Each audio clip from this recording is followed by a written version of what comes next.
I'm Shane. And I'm Bo. We are your Kentucky Fried Critics. We got one more for you. That's right.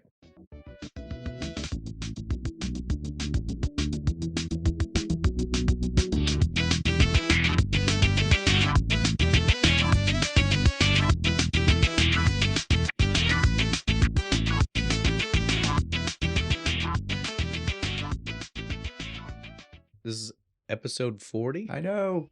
10 more. We're going to do 50. Yeah. We got to do something. We'll do something, and then like we said, we're going to take a break. Yeah, we're gonna Maybe just a week, guys, but we need at least one. Try to get caught up. Try to figure out some tricks. Maybe we'll use that down week to be able to like meet up just to try to play some stuff out and try some tricks. Cool. Yeah. So again, guys, don't be alarmed. As you can tell by this point, we are very dedicated. Yeah, we're to dedicated. Doing this. We're here to stay until y'all run us off. But we wanna hone our skill. And to be able to do that, we kind of need extra time. We need extra time because we have regular people jobs too. Yeah. We have a lot of things, family for me. We've got things in our lives that take up our lives. Yep. This is a side project, but we would like it to get more involved. And so we need to find the time to do some of this stuff somewhere. We're after 50. Our 50 celebration. And whatever we decide to do. So again, start thinking, people. If you want to leave us suggestions on something, a movie. Again, maybe that's what we'll do for the 50. Instead of like it being something that has to match up. Yeah. Like maybe we just let the fans. We'll make a post announcement about it when we do after we drop this episode. So when you're hearing this, can we do like a poll? Give them like 3? Yeah. We can definitely drop a poll so we can pick. Me and you can come up with a list of ones and be like, look, guys, for 50, doesn't matter. We'll find a drink. The drink doesn't have to match. We'll drink something. We'll find something that's a good celebration thing, and then we'll drink it and watch this movie. Yeah. I like that. That's what we're doing. All right. Confirmed. So that'll be big 50. 10 away. 10 more. Start the countdown. All right. Where can they tell us where to send those suggestions? Well, that's exactly what I was just about to say. We'll go ahead and get into the socials, but you did have an excellent segue. That was great. Always thinking. Always on your toes. I like it. I try. I'm trying to get better at this. All right. So, again, we always start you off with the meta, the 3, because they're connected. I mean, why would we scatter all that around? Yeah, you got to umbrella all those. Yeah, just do those together, and it gets them all out of the way, especially since for us, on at least those platforms, it is the same. It's the same. So, again, if you're going to find us on any of the meta, so that's Facebook, Instagram, Threads, I posted there twice. I've still not been steady. Exists. I'm trying to real. get better. I am getting better because 2 times in the past 6 months is a lot better than the 0 times in the last 6 months. Still probably more than a lot of people. So I'm trying. I am getting there. But so to find us on all of those, it's just going to be Kentucky Fried Critics. No spacing, no capitalization, no underscores, no hyphens, no anything special. Just that. We'll get to the hyphens. It'll be a / or an @ depending on which one of those you're on. Yeah. You'll figure it out. Look at somebody else's name. See what it has. If it has one of those symbols, try going with that. Use that one. It's the best way to go about it. A little deductive reasoning. That's right. Goes a long way. The next one is YouTube. Again, you guys know, used to be our least favorite. Now it's our favorite. Well, I'm putting extra work in. Again, I'm working on getting us to a video. But until then, you might have noticed we've been upping it. We've been making a video itself is not just the cartoony picture. It's been us. Yeah. I'm just trying to step up YouTube for what I can until we have an actual video there. Yeah, because you can't have the same shit all the time. You got to do different things or people get bored. That's right. So I've been trying to change it up. And so hopefully you guys have noticed the fresh new changes we've had going. Yeah, tell us what you think. Again, at YouTube, you'll find us. That's going to be youtube.com/@KFC Home of the Riddick Rat. That's right. Before we forget our glorious Riddick Rat. Our glorious Riddick Rat. Got to give him his props he's where so it deserves. Cuddly and cute. Or vicious and evil. I haven't decided yet. Yeah, we either need to expand the lore ourselves or get someone else to help us expand the lore. But there needs to be lore expansion. I'm waiting for more artwork to come in so I can be inspired. After YouTube, we'll go to the website. That's our hub. That's where you can find everything I just mentioned. And in case you weren't paying attention until right now. It is at shows.acast.com/Kentucky-Fried-Critics. Woo, my hyphens. That's right. That's the one. Bo, again, he has at this point has almost completely cleared himself. So we had the cult problem before. Yeah. Then we had his weird addiction. Then we had the dance problem.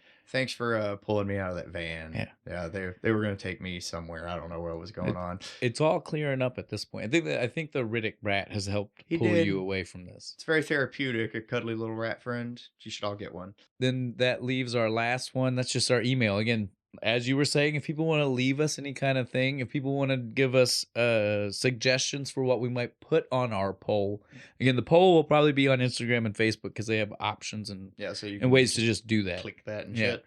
shit. But if people want to give us maybe things that they might want us to include on it? on our list, because we'll come up with the list that we give you guys to choose from. But if you want to give us some things that we might put on the list, feel free, drop those there. Yeah, we'd love to hear about them. That's right. That's gonna be And the you best all place get to to do it. vote, so you might even get to watch the one you wanted. That's right. This is the way to make it happen for sure. It's the way to guarantee, the closest way you'll ever get to guaranteeing that we're gonna do something you suggest. Right. So you and all your friends need to like gather up and be like, no, we're voting for this one.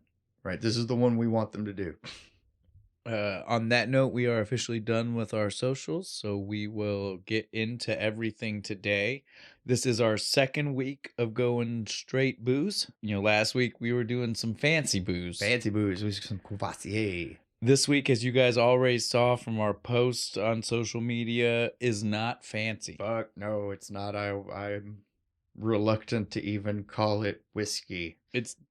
I know it says that on the Yeah. bottle, and don't I haven't come seen at it. us, guys. We did get the actual whiskey one. Yeah, we didn't go. We to know the that gas Fireball station. does get sold in like the weird cocktailish version too, but this is the actual. We got the actual whiskey, and whiskey. I still can't call it that. It's candy, It's candy. Candy. It tastes good. It's like, but it's those not. tamales. Yeah, but it. You know? Yeah, Red Hots. Red Hots, exactly. That's what I was gonna say. Red Hots, Atomic Fireball. Maybe not quite the hot level on the Atomic Fireball. Like it's still hot cinnamon, but it's not the first 3 chews of Big Red, and then it goes to nothing. Yeah. So this is by no means our favorite. I drink a lot of bourbon. I drink a lot of whiskey. Yeah. This is not the kind of thing I go for. I'm not a flavored No. whiskey kind of person. If I want something flavor with my whiskey, I'll make a cocktail. Yeah, I I'll was make an gonna old say, fashioned. I'll there make a you whiskey go. sour. I'm not trying to have a whiskey that's pre-made with something like that, with a flavor like this. No. I'm not a frat boy. I'm not in college. I'm not either. So this isn't one of those things that I've This had is lots of definitely drinking on. something we would have drank in high school, though. Oh, this is the kind of thing that if it existed when we were Oh, younger, yeah. it would have been drank a lot for sure. Everywhere. As I told you while we were talking about doing this one, I've used to get 100 proof cinnamon schnapps, and Yeah, that's probably cheaper and better. At least it's 100 proof, right? so yeah, we've said everything but the name, but I think everybody knows when we kept saying cinnamon. Yeah, it's Fireball. Fireball whiskey. Maybe we did, maybe we didn't. You said Fireball earlier. Did I? Yeah. I hope so. I'm if pretty not, sure I you said did. Atomic Fireball for candy. I don't know if I said. We'll figure it We'll out. figure it out in the edit. It'll be fixed. We need to keep moving. We can't worry about it at this point. It will work itself out. Yeah. What movie though? That's maybe the surprise here for people. Again, this is a booze that lots of people have drank. Yeah. This is not a surprise. We're not hitting you with groundbreaking information about what it tastes like. Yeah, it's not some hidden gem or anything Yeah. like that. But what movie? Do you want to tell them? Should I? This was my pick. I'll It tell was your 'em. pick. You do it. This is Wilder Napalm, and I will be shocked if people get this. Like, I can't wait to see the social media response for the clue. I expect a lot of Firestarter. I do too. I expect a lot of people when we make the announcement of what movie it is, of being. This is gonna be one of those hidden gems. This is gonna be one of those people who are gonna be Yeah. like, "That was a fever dream." I don't even barely remember. I vaguely recall that movie when I was high in college. It wasn't like a giant critically acclaimed. It wasn't. It was I could pretty see low that. on the review poll and everything like that. Really? As far as I think so. Siskel and Ebert didn't think it was just funny. It's like a 5.5 stars on IMDb. I don't agree. Well, in all fairness, Back to the Beach is 5.1. So obviously we don't agree with the stuff they say. But we're like terrible critics, though. That's why we don't get paid for it. That's why I started shifting into saying that we were doing commentaries, not Yeah, reviews. more. We're just telling you. We're just talking. Yeah, we're just talking about it. It's not really a Sometimes it's review. the movie. Sometimes it's what the movie makes us think about. We're just Yeah. talking to you about the movie. It's like you're watching the movie with us, even though we don't have it playing. That's what's going on here. That's the format of the show. I like that. It's like you guys are here with us in spirit, Mm-hmm. talking about this movie, drinking this whiskey. Yeah. Could you hear my Yeah, air air quotes? quotes. For sure. All right. On that note, let's just go ahead and roll into some of this information. Like I said, I don't know how many people will know this movie, so we'll hit. It's got a pretty star-studded cast. It's got some big people. So we'll start off with Wilder himself. Again, this is something I'm glad that we're doing this so we can go ahead and set up for people, because I don't know if you noticed, but in the movie they don't tell us this character's name for a long time. You're just kind of like, what? Who? He's obviously our main character, but what do I call him? Yeah, it's not till he like gets home. Well, after he gets home, it's a couple And, minutes after he yeah. gets home. Before, yeah, we're getting ahead of ourselves. But so yeah, I'm glad that we can just tell people right away that Wilder is the indeed a main character in the movie. The napalm part we'll get to way. Yeah, we'll later. get there in a minute. But Wilder is indeed his name. Wilder is played by Arliss Howard. It's a name that a lot of you guys might not be familiar with. I'll forgive you if you're not. But I love him. He is in a lot of things. He looks a little bit like Kevin Spacey. He really does. Depending on the era you're seeing him and Kevin Spacey, for sure. Yeah, they could be brothers. But one thing that this is a nice throwback for us is he was Scott Smalls all grown up. In the Sandlot. In the Sandlot, our very first episode. He was the old dude in the hat. In the hat, and he's calling Benny's game. Yeah, this Arliss Howard. Hell guys. yeah. Nice, great Arliss Howard. Nice callback to our first episode. We'll go ahead and mention that along with him in this movie is Debra Winger. She plays Vida. That's his wife in the movie. Such a weird name. It is. But I loved hearing it. You know what I mean? Like when you first heard it, you were like, what is this? But by the time at the end of the movie, you're just kind of like, yeah, all right, that sounds good. I like that. Her name fits. It's a name for a weird lady. Yeah. So Debra Winger is also Arliss Howard's real wife. Fun fact. Yeah. Oh, they met on this. They met on this. Yeah, exactly. That's what I was going to say. They met. They met filming this, shit like that. and then they stayed together. Now this is the real kicker. While I found this piece of information out about them, I did learn one I didn't know. That was a total shock to me. I did know they were married. I didn't know that they met on the set of this movie particularly. But I did not know that they had a son together, and his name is Gideon Babe Ruth Howard. Because he was in the Sandlot. In the Sandlot. Babe Ruth. Or maybe he just likes Babe Ruth. But either way, I love the fact that this is the guy. It's got to be both, right? He likes Babe Ruth and he knows the fun connection. Yeah. Well, because again, if he's just a fan and he got to be in that movie, it's still all connected. So I love that his son's name, their son's name is Babe. They call him that. That's his family nickname is Babe. It's awesome. It has to be. Can't call him Ruth. So also in this movie, though, we have Dennis Quaid, of course, which is awesome, right? Playing Wallace, mad Dennis Quaid. Oh, he is 100% crazy, angry, insane, 100%. Angry, almost the whole time, barely repressing it. Right? He's teetering on the edge of complete. He's the Joker right before his one bad day. And then we've got a few fun characters in this movie played by a couple of people. Well, actually, I don't even know if I can say there's two. There's two for sure I would say that we can mention. Other than that, that's it. Yeah, that's really it. You see some other people, but it's a hardcore focus on mainly those three, right? Like it is a dynamic about their weird relationship they've got going on. So it's not really a relationship comedy, but it kind of is. It's not a rom-com. I want to make that clear. It's a relationship comedy, right? Like there's not really romance in this. There's a relationship in this, but there are relationship problem, much like how High Fidelity. Yeah. Only not as dramatic. It's not that dramatic. Yeah, exactly. This one stays, despite dealing with some heavy, heady shit for a minute, stays pretty tame and is way more on the comedy. There's not a lot. Most of the dramatic shit is played up for the comedy. Ends on a joke. Yeah. So it is, but you know what I mean. Like it is kind of in that vein of So the other people that I want to mention are going to be Jim Varney. Yay! We got Ernest, another throwback for us. Another good episode we've done. Go back, check that out. Ernest Scared Stupid. It was a Halloween special. Did a whole month of them. Go watch all of them. You don't have to wait for Halloween. That's right. Things.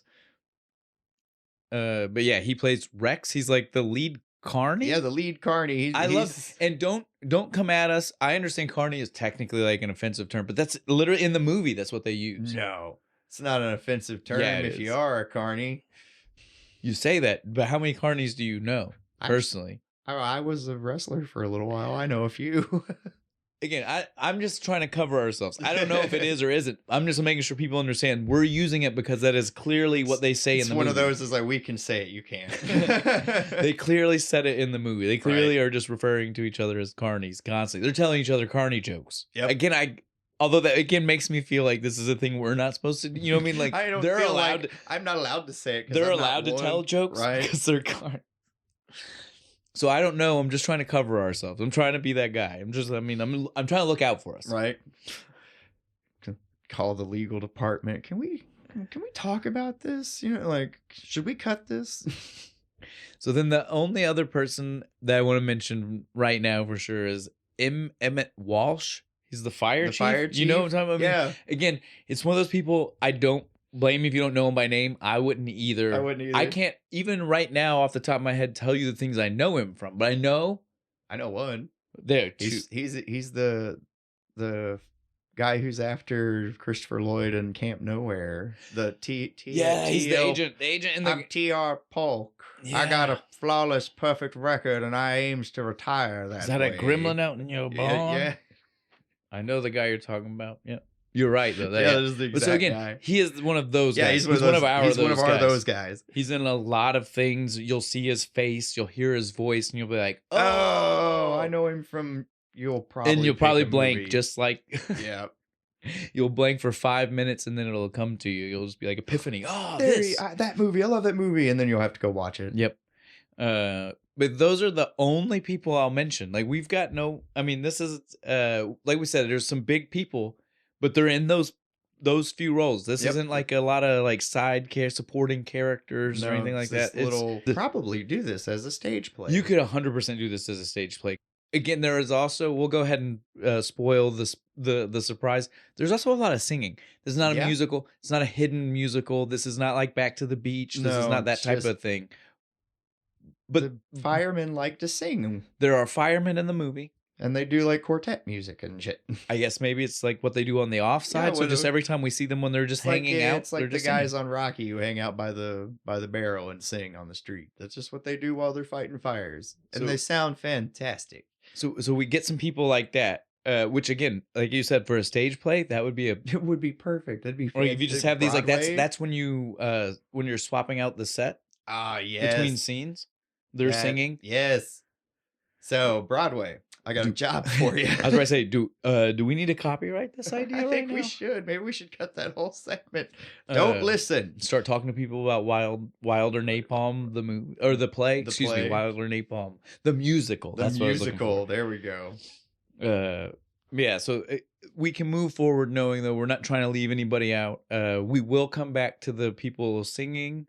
We'll do it, but we're going to do this just like the movie did because you get it kind of comes out of nowhere. You're like, oh, well, that and like as far as like who the quartet is, like you know, like there's no introduction in the beginning because they want to surprise you that there are singing people, so you don't get to see any kind of like name of the group.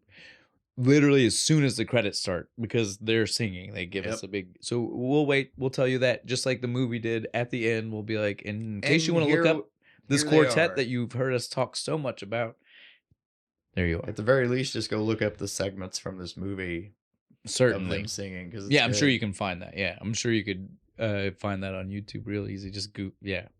Search it if you want to. Guys. Yeah, it's good. It's worth it. They do great renditions of like Duke of Earl. All right. On that note, we're not giving anything away. Again, this is a super old movie. I think we can go ahead and say, and it is in the opening shot that we see that there's some kind of power going on, right? Some kind of fire. So we'll go ahead and just mention this. The reason we're fireballing it up is because this is pyrokinetic movie. Right? Yeah. Like these.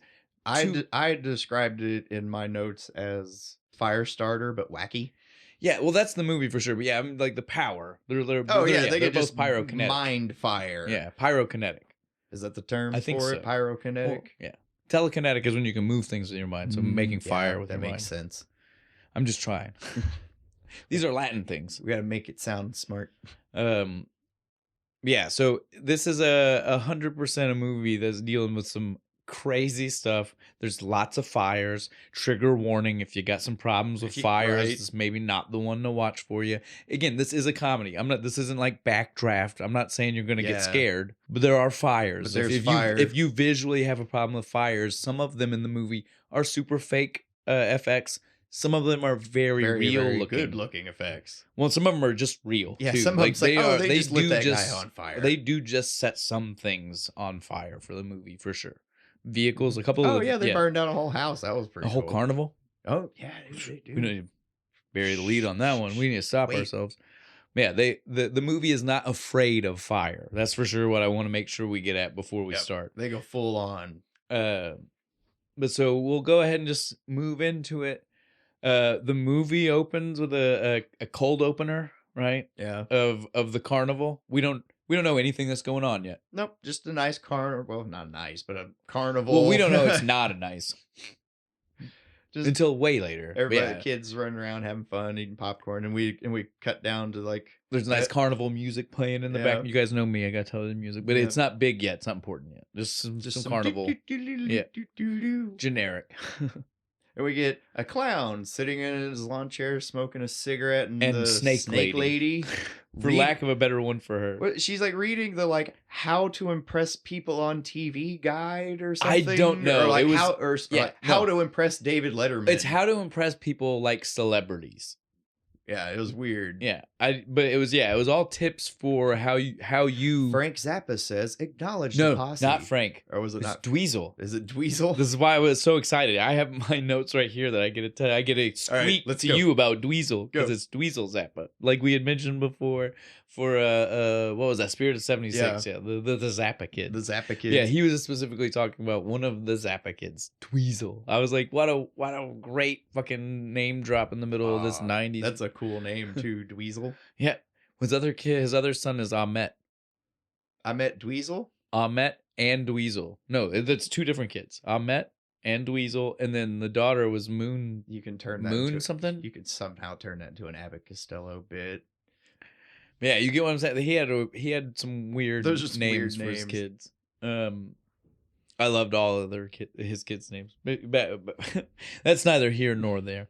While we're seeing the clown and her talk about the way. Well, it's not even he's not talking, right? No, it's just her. She's just smoking. telling him these things, and he's just like uninterested. Yeah, just right? kind of like whatever. But we see him finger gun. She says she's complaining about the mosquito. She's like, "It's a damn mosquito, keep holding me alone." Yeah. And then he's like, "Okay, I got this." And he makes a finger gun, and we see him, pow, and it explodes midair. Little spark. Dead mosquito. No more mosquito. And she then she kind of freaks. I'm like, "What are you doing?" Well, she freaks out, but you can tell she doesn't freak out like she was surprised. She freaks out like, "Don't do that. Do that. Public. Somebody People might are see gonna you do it, dude." Yeah. And then we get Ernest. Yeah, Jim Varney. He shows rolls up in.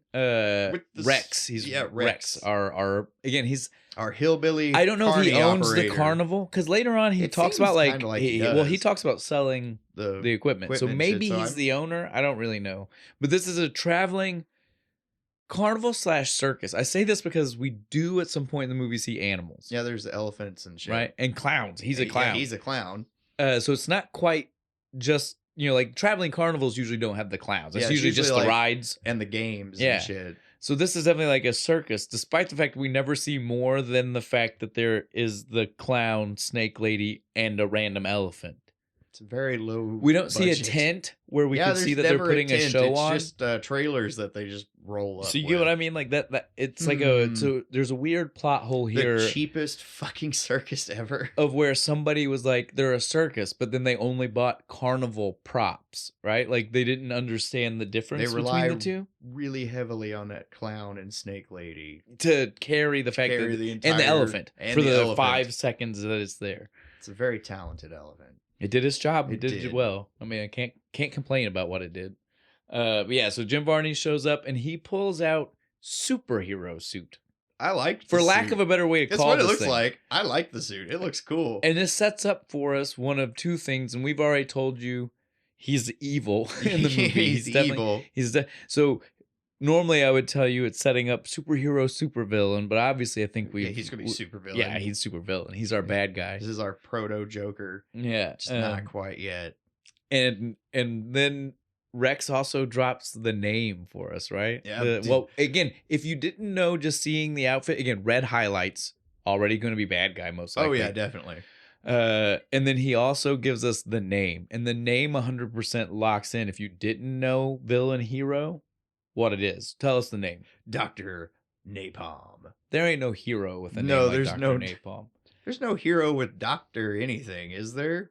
Oh no, there's Dr. Midnight. Then there's yeah. Dr. Strange, and then there's Dr. Yeah. There's a bunch of doctors. I made a dumb statement. We'll cut that out. Nobody will hear that one. You're good. Don't worry. I got your back on that one. Shane, make sure you cut that. As soon as I said it, I was like, I am probably very wrong about that. Yeah, there's plenty of it. But again, the napalm is what I'm getting at. Usually napalm is not a name you associate with good guy. No. Right? It's got bad association. Every time I hear it, all I think is, I love the smell of napalm. I was about to say, when you say napalm, most people are like, nah. Yep. So that's bad. Yeah. And again, we weren't really using it politely. We were like, by standard war conventions of today.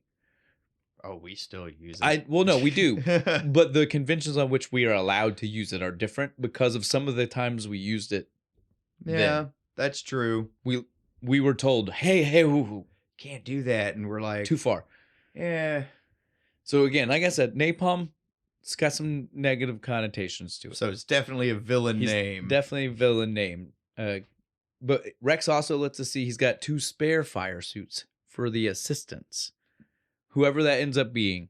We see all the carnies kind of fight over this. Mainly him and the snake lady. Yeah, she's like, but you kind of see in the background a couple of people being like starting to walk up, like, hey, what about me? I thought I was gonna be. Right? I'm friends with Biff, and we hear them say that, right? Right.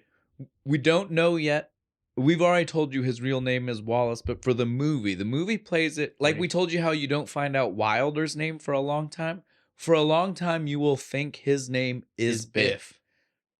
But that's only when he's in makeup. That's his clown name. That's his clown name. But again, the movie doesn't set that up for you for a while. No, it's like 20 minutes. You would think I would not blame you for thinking his name was Biff. It's that long Biff before the they clown. tell you. It's pretty good. It is I like that name. But we also, again, I mean, this any movie that comes out after Back to the Future automatically makes it to where Biff can be a human name too, not automatically a clown made up fake name. You know what I mean? Like, so this movie existed at a time where they should have known better. They should have known that we all would have assumed his real name was Biff. Should have went with Boff. That's your clown name. It would have been Boffo. Boffo the clown. Would have been perfect. Really would have. It's funnier. While they're arguing over this, we see a kid walks up with a cap gun, right? Puts it right in his face, pulls the trigger. Ernest jumped. Did you see him? He's and Snake Lady, they're both looking at this kid like worried, right? Which really sets up for us how much of a villain this guy is. Because we know he's got this power. And he points his finger. Well, he points his finger at the kid. And they are genuine. Snake Lady is like, don't. Genuinely worried about whether he's going to do this or not. He doesn't. He doesn't burn the kid. But it's set up. I would have popped all of his caps in his gun, though. Something. But he definitely. Well, remember, we set up a here soon. Well, we won't go into it yet. But there's a reason why he doesn't. Yeah, there's a reason why he doesn't do it. But yeah, mainly this cold open is just to set up for us. Hey, evil clown. yeah. The fact that he is definitely the kind of guy that would do that. Ends with him laughing maniacally. Yeah, and then that's the end of our cold open. And then we get the weirdest title card sequence, right? It's all old sunspot footage. Yeah, but from I'm not talking like good. Like this looks like now. Like this is from like the 1950s through an actual telescope, not through like a good thing. Up to it. This is really cheap looking stuff. It's like And the that's first time we got this footage. It's literally the whole open, right? It's with just the title it's just cards. title cards and underneath credits it. with this, and then the music is just again back to 1950s. It sounds like you're watching like a Buck Rogers episode, right? Like it's Yeah, that kind of you really 1950s could. like It really thriller-esque music. Like it's got the weird like piano build-up moments Yeah, for whoever did the music for this like really liked that like that era. That 50s yeah. It's music. got a lot of that vibe. Now's a point where I do want to, since we were mentioning that, we skimmed over while we were talking about who's in the movie, the fact that this movie was written by, it's the first time he wrote the screenplay, Vince Gilligan, who is the same guy who he wrote for many seasons of The X-Files. He co-created the spin-off of The X-Files, The Lone Gunman. He also, many of you guys probably know him as the creator of Breaking Bad. And therefore, show. its spin-off series, Better Call Saul. So we got a little bit of some nice heritage to this. Some good lineage. And maybe he's the reason we got some cool soundtrack. Maybe he's the one who wanted the firemen to sing. Like, probably. We'd have to do some research into finding this out. But yeah, that was what I say. It's got a vibe very much like how Breaking Bad. You know, like the songs fit very much. Seeing like the hat on top of you get what you got the vibe that I'm getting. What's his Heisenberg? Yeah, hat. Heisenberg when he's wearing the hat and he's got his head tilted down just a little bit. It gives that kind of vibe, right? Hearing this like this 50s-esque music and stuff. It really does. So maybe that's his input. That's why I was glad we got to somewhere that was a good flowing spot to mention him again. This was actually before X-Files, wasn't it? This is 93. This is like pre a bunch this is like his first. Yeah, it's one of the first things. Hell yeah! This is a way back for him. This is us giving a call out. Where fantastic he went. job. Yeah. And again, this is one of those things I forgot to mention while we were talking earlier. I did pick this movie. This is one of those movies, you guys know me, I saw when I was a child. Wee lad. It wasn't 93. I wasn't 9 years old. Yeah, it wasn't that little. But I was probably 12 or 13. So, I mean, we're not talking like drastically off from when this movie came out, like 3 years, 4 years. I'd only ever heard of it. Probably from you. And then it's good though. It is. It's really good. That was just for me and you. I'll cut that because that's going to be for the end. But yeah.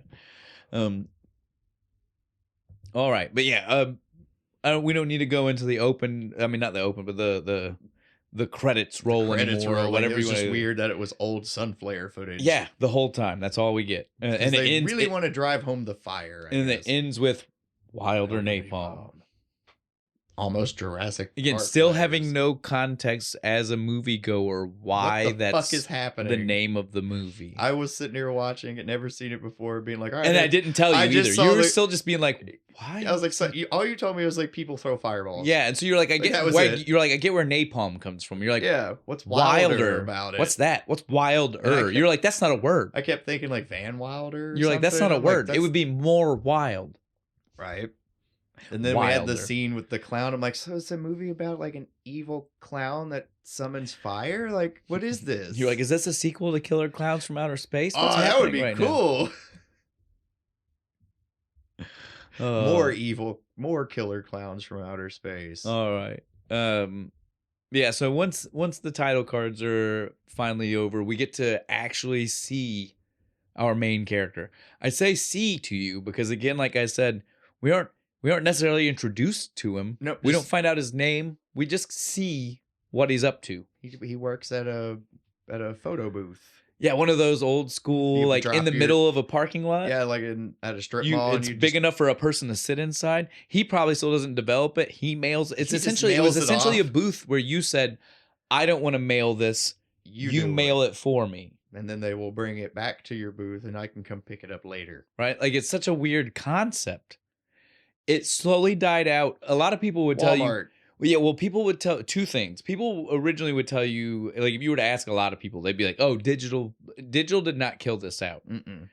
Walmart and then Rite Aids and Walgreens, where you could just all of those places print your own fucking film. They just also took over. You could go there to do the same thing as what this booth did. And the thing about most of the places is, they were shopping centers, and so this guy had to use like a Rite Aid's bathroom anyway, right? Because he was in the middle of a shopping center where a Rite Aid might be. So then Rite Aid was like, why don't we just put that booth in our store and stop letting that guy... Stop having that poor, like, then we can just have one person out there in the snow. Well, but essentially they cut a job away though, because it's not like they said we'll hire that guy. They were just like, we'll let our people do that in between this and screw that guy. You see it in this movie. Did it ever look like he had anything to do? No, he is in an empty. So you see how obviously the people who I don't even think the other businesses behind him are open. No, well, you see how obviously then it means that people who own like a pharmacy or something could be like, yeah, we could do that on top of the other stuff. Like, he does 5 minutes of that a week. Our guy can handle 5 minutes of that for a week. We can mail your film off for you. Yeah, and so that's really what the downfall of these little booths was when like other businesses were like, well, fuck, our guy can do that.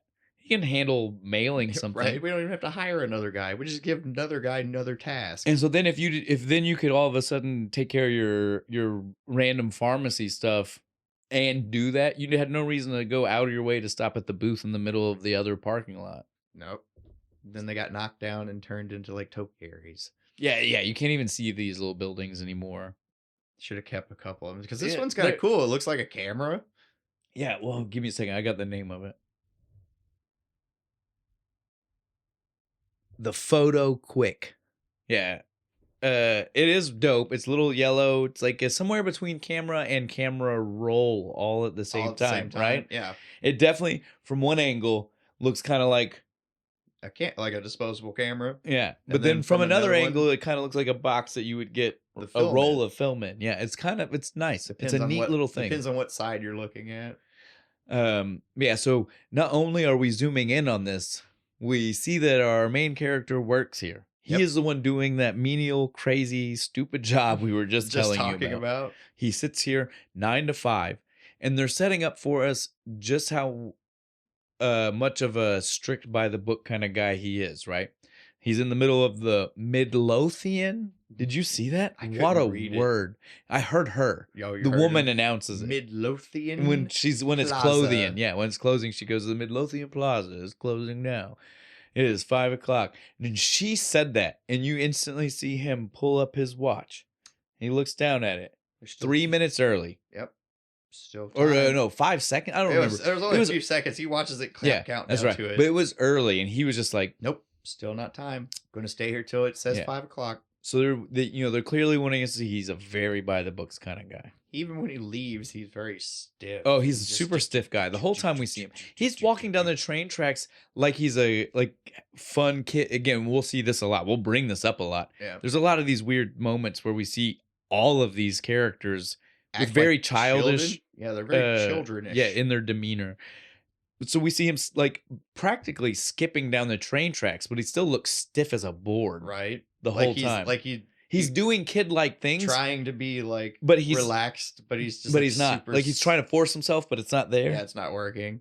And again, that's not even like there's 100% the character too. Like that, I'll give Arliss Howard. Like that's great. Like the further right now, you wouldn't maybe know that. You might be like, it's a weird acting choice. Right.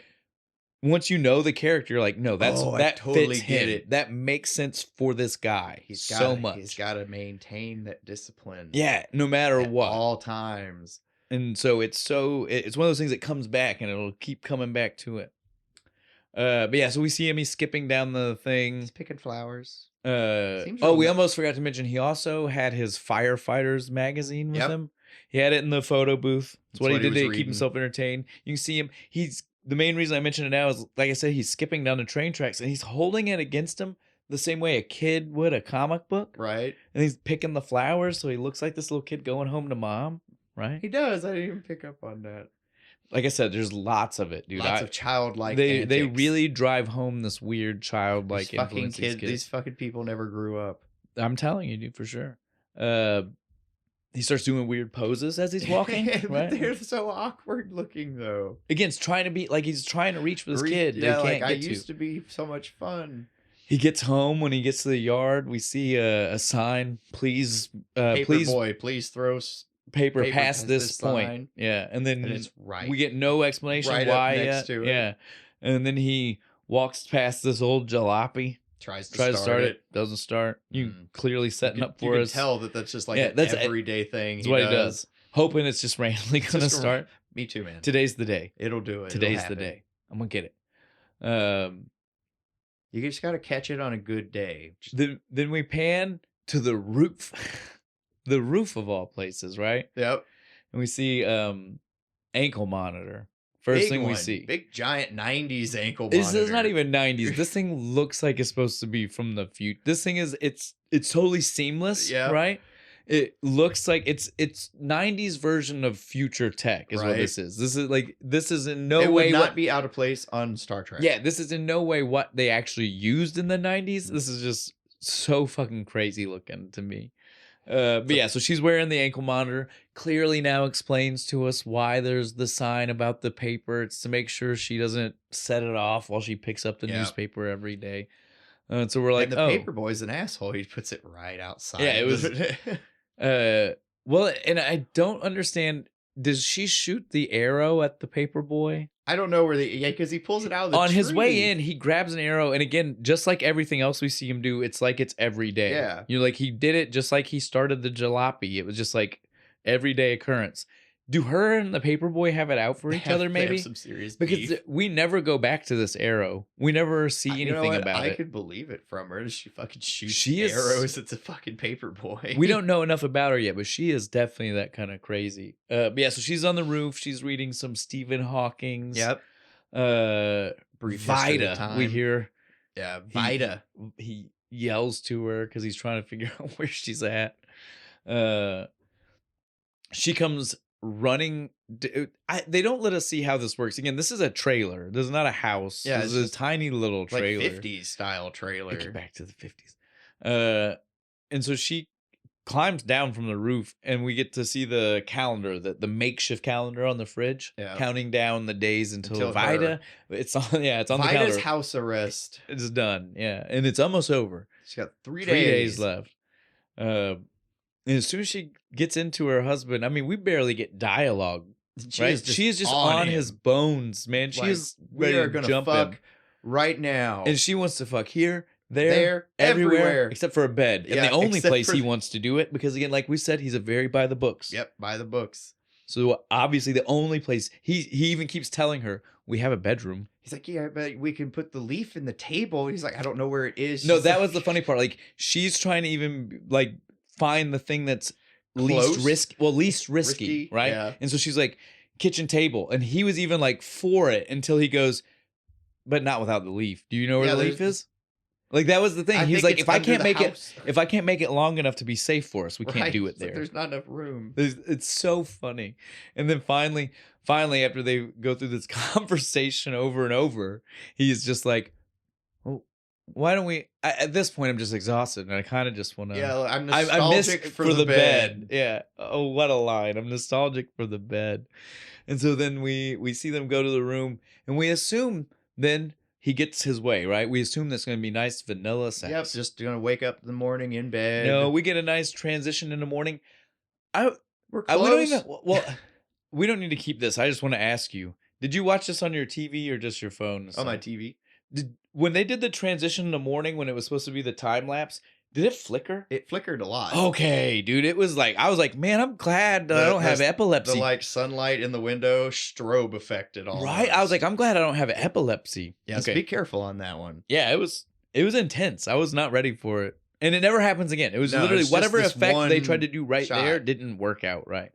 But yeah, so it's time lapse. We get to see that morning. We see literally like the shadows moving across the room as the day is going on. But we see the bed is empty. Until but we get to see everything else. Like there's clothes and condoms and stuff, but no people. Where'd they go? The bed is like perfectly made. And then out of nowhere, whoosh, right from Arliss Howard. Again, we'll keep calling him Arliss Howard now. We don't know his name because technically, for the movie's sake, they've not told us. Nope, have not told us his name. You guys know, and we know that we could say it, but we're just we know that they know. Yeah, this is just fun for us to try to keep continuity this way, okay, guys? So don't judge us. Play along. That's right. Just enjoy the ride. But so Arliss Howard comes crashing down first, and then on top of him falls Vida and shit. They were up on the those awning? canopies? Yeah, like a the canopy thing? bed? Yeah, they were on the canopy. There's no all way. night long. There's no way. And it just magically finally gave through right now. I mean, They it's weren't morning. even, they were just laying there. You're going to tell me it held up to the sex? I don't know. It was This crazy. was a bed sheet on poles. There's no fucking way. She then starts making him breakfast. Some sunny side up eggs with the smiley face. Total, Atomic Family, American Housewife. He's doing the crossword puzzle. It's the eggs and the bacon smiley face. Perfect picturesque breakfast. My only problem with that is I only get one piece of bacon. Yeah, that's what I say that when every time I see that I'm like, that's not correct because that's not enough. There better be like more bacon. Yeah. Exactly. Like that better just be because that's how you want the picture to look, but then you're going to bring me a plate of bacon. With the rest of the bacon? Yeah, like that's just so that way, like I can serve myself what more I need. Yeah, I get, fine. It's cute. You made me a smiley face. Where's the rest of the bacon? Now's when we start to notice, and I'll go ahead and point it out, Vida will be in green. Lots of green. For the rest of the movie. Technically, a lot of this shade of green, this weird light green, it's her preferred color of green. It's kind of a lime green almost. It's almost light. It's like a sherbet. I don't know. There's no reason. All you color experts, let us know. But it's a weird light we know green. Tattoo artists. They can probably tell us. It's definitely a weird light shade of green. But she is in green most of the movie. We'll address the changeover when it changes and what that might mean later, but just be ready. You're not gonna be crazy if you start to think to yourself, is that the same outfit? It probably isn't.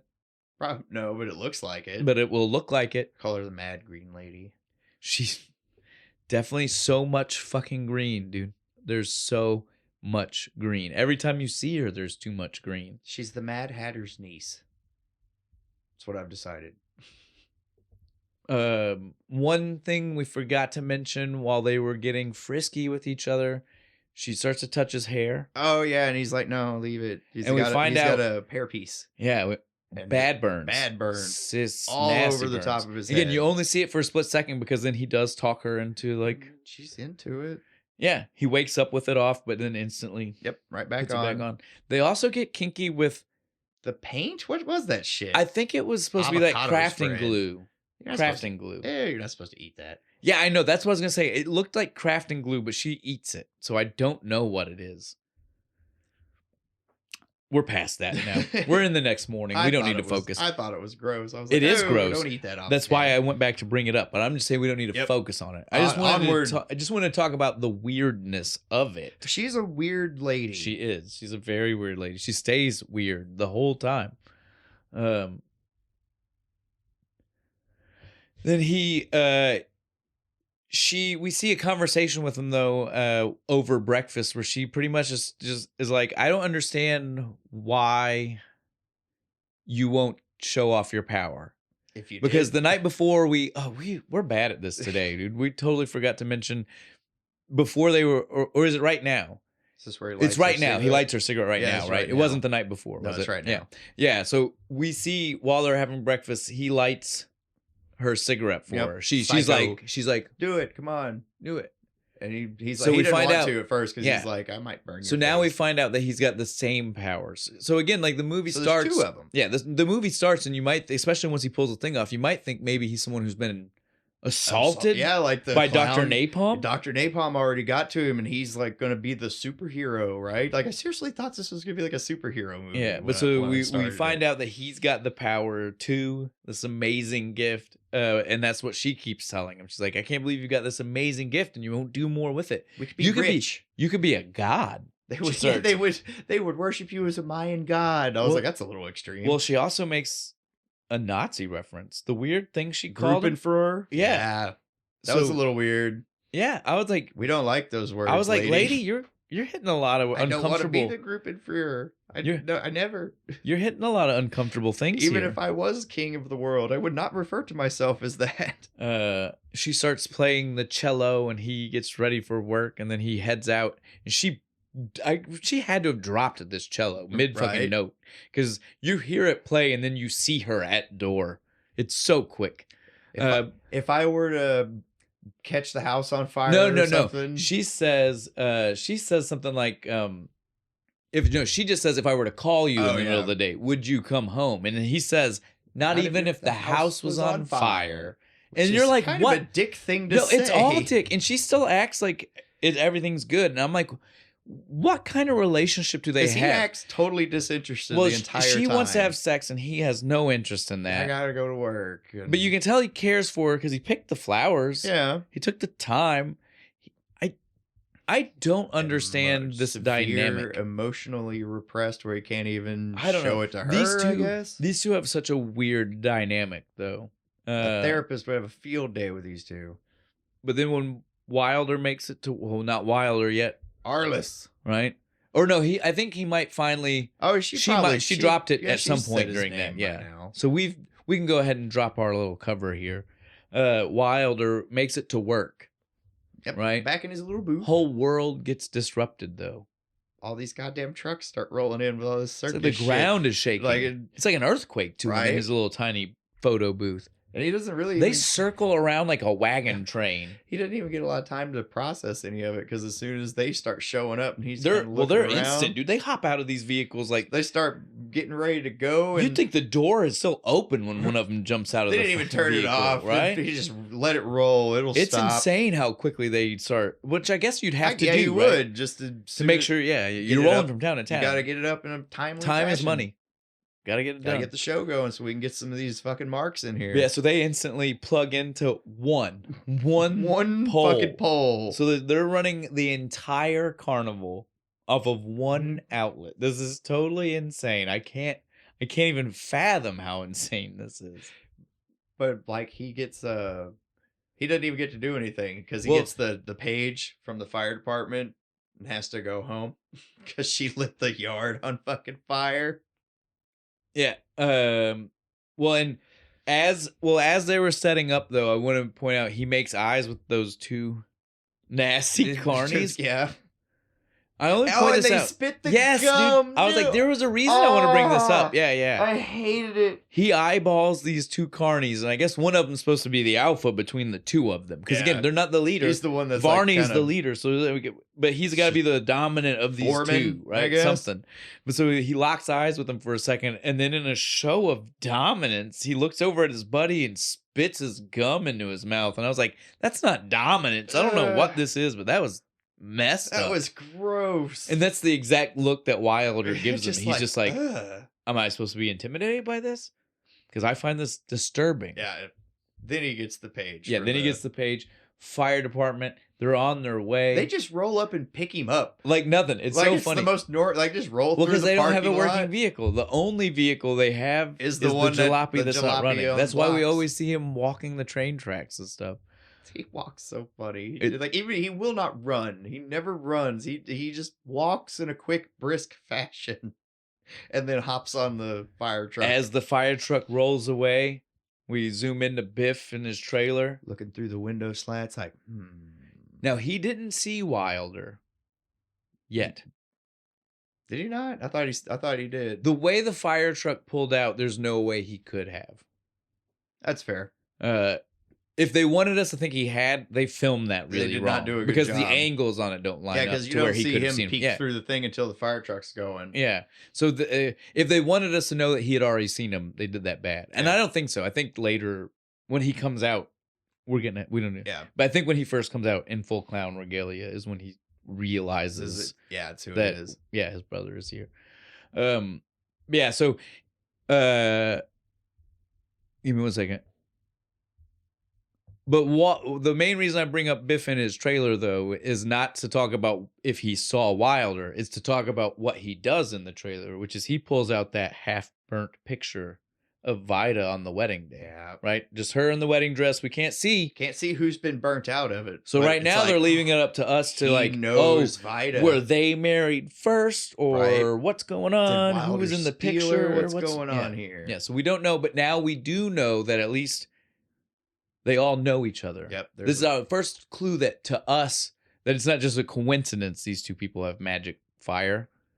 They might know each other. That they probably know each other, so there might be something there.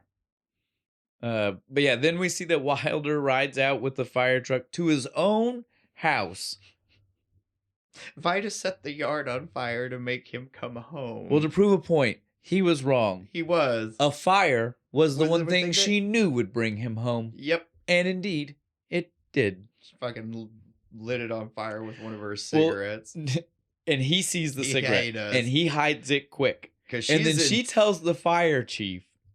I don't know, man.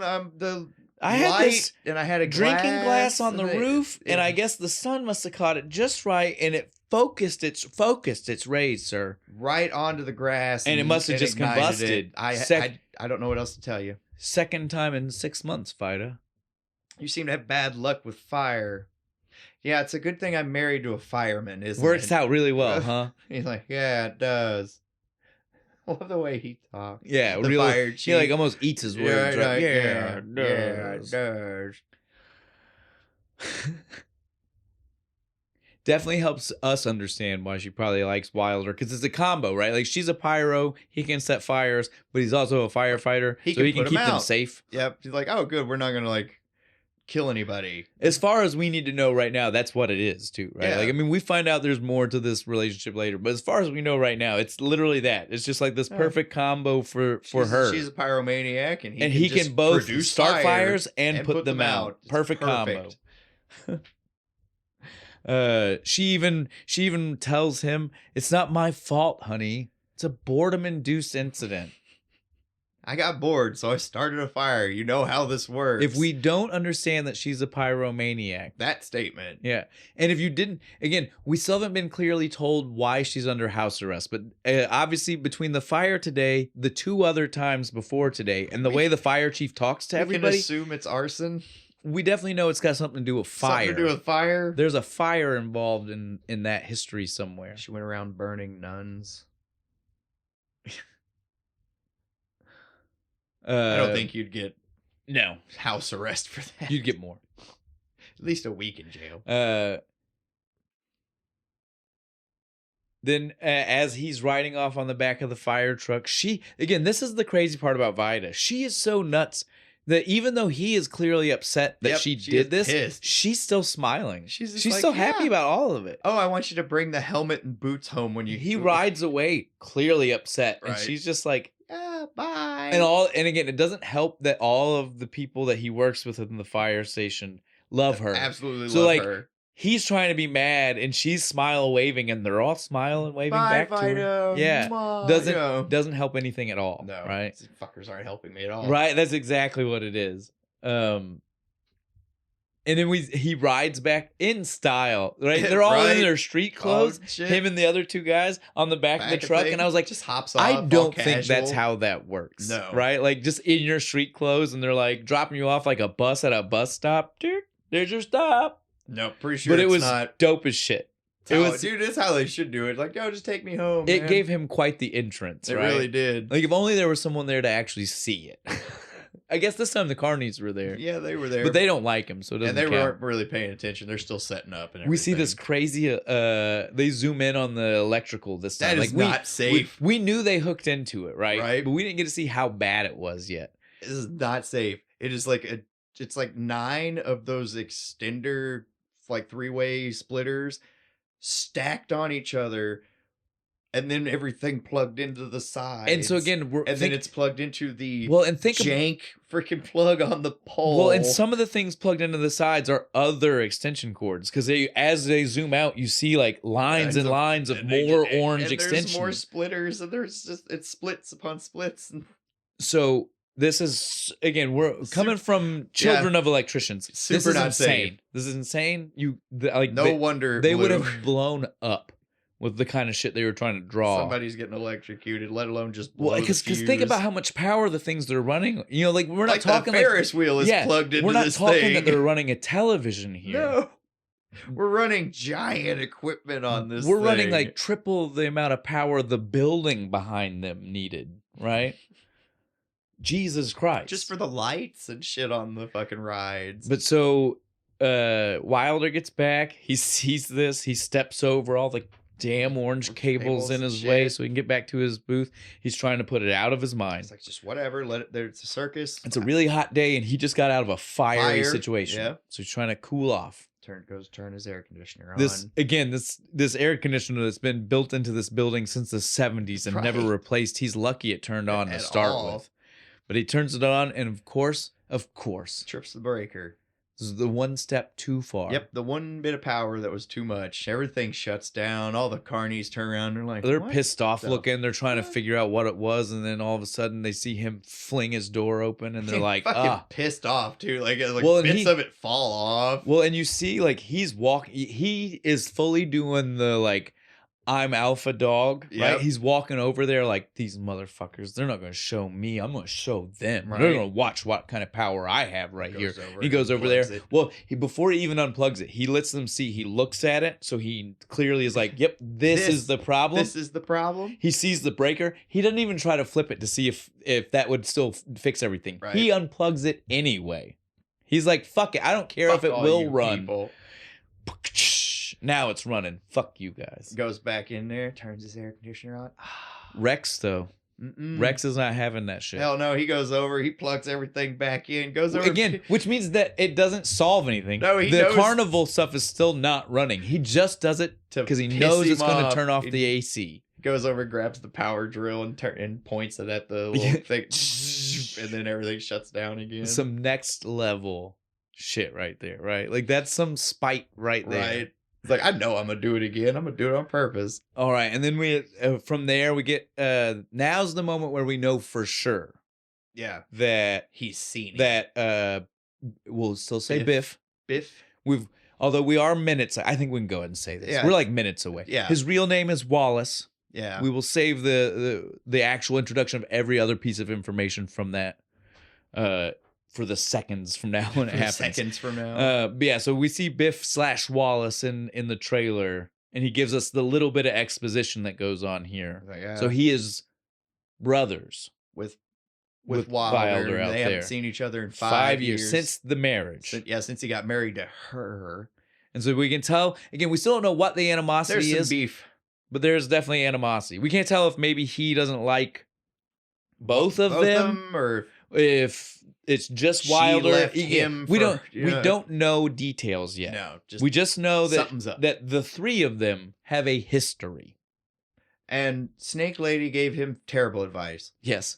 She's like, oh, well, don't make it 6 years. Go out there and talk to him. And so he does. Go tell him you're going to be doing the TV thing. And he does. Well, he doesn't tell him that yet. The TV part doesn't come for a while. He sits down and tries to light a cigarette, right? With his...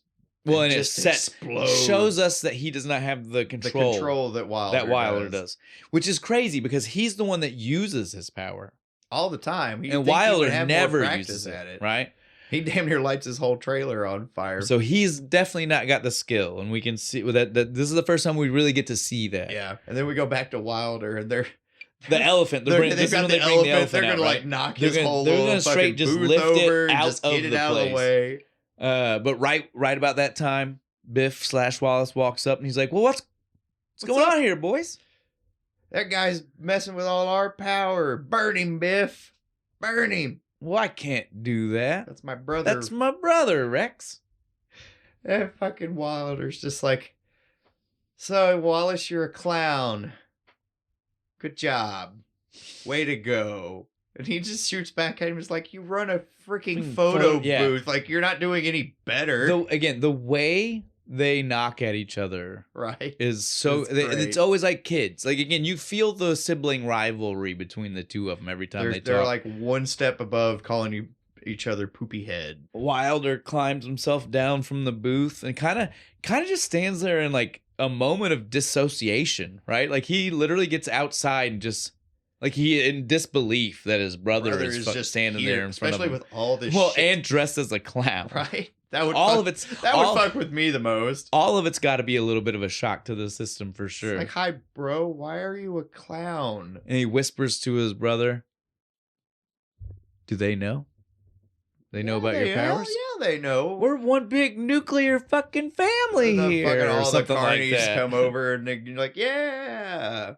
And he fucking pisses Wilder off. Yeah, he's like, God damn it. Why? Because that is the one thing Wilder is definitely not okay with. And again, at this point, they start ripping into each other even more. And this is when I get my favorite line from Quaid. He pulls out the suspenders of the clown suit and he goes, "Very impressive of you." I was just like, what is this? When he is in clown. And he says this. Clown. He says this because when Wilder calls him out for being Wallace, he says, I'm in makeup, I'm Biff.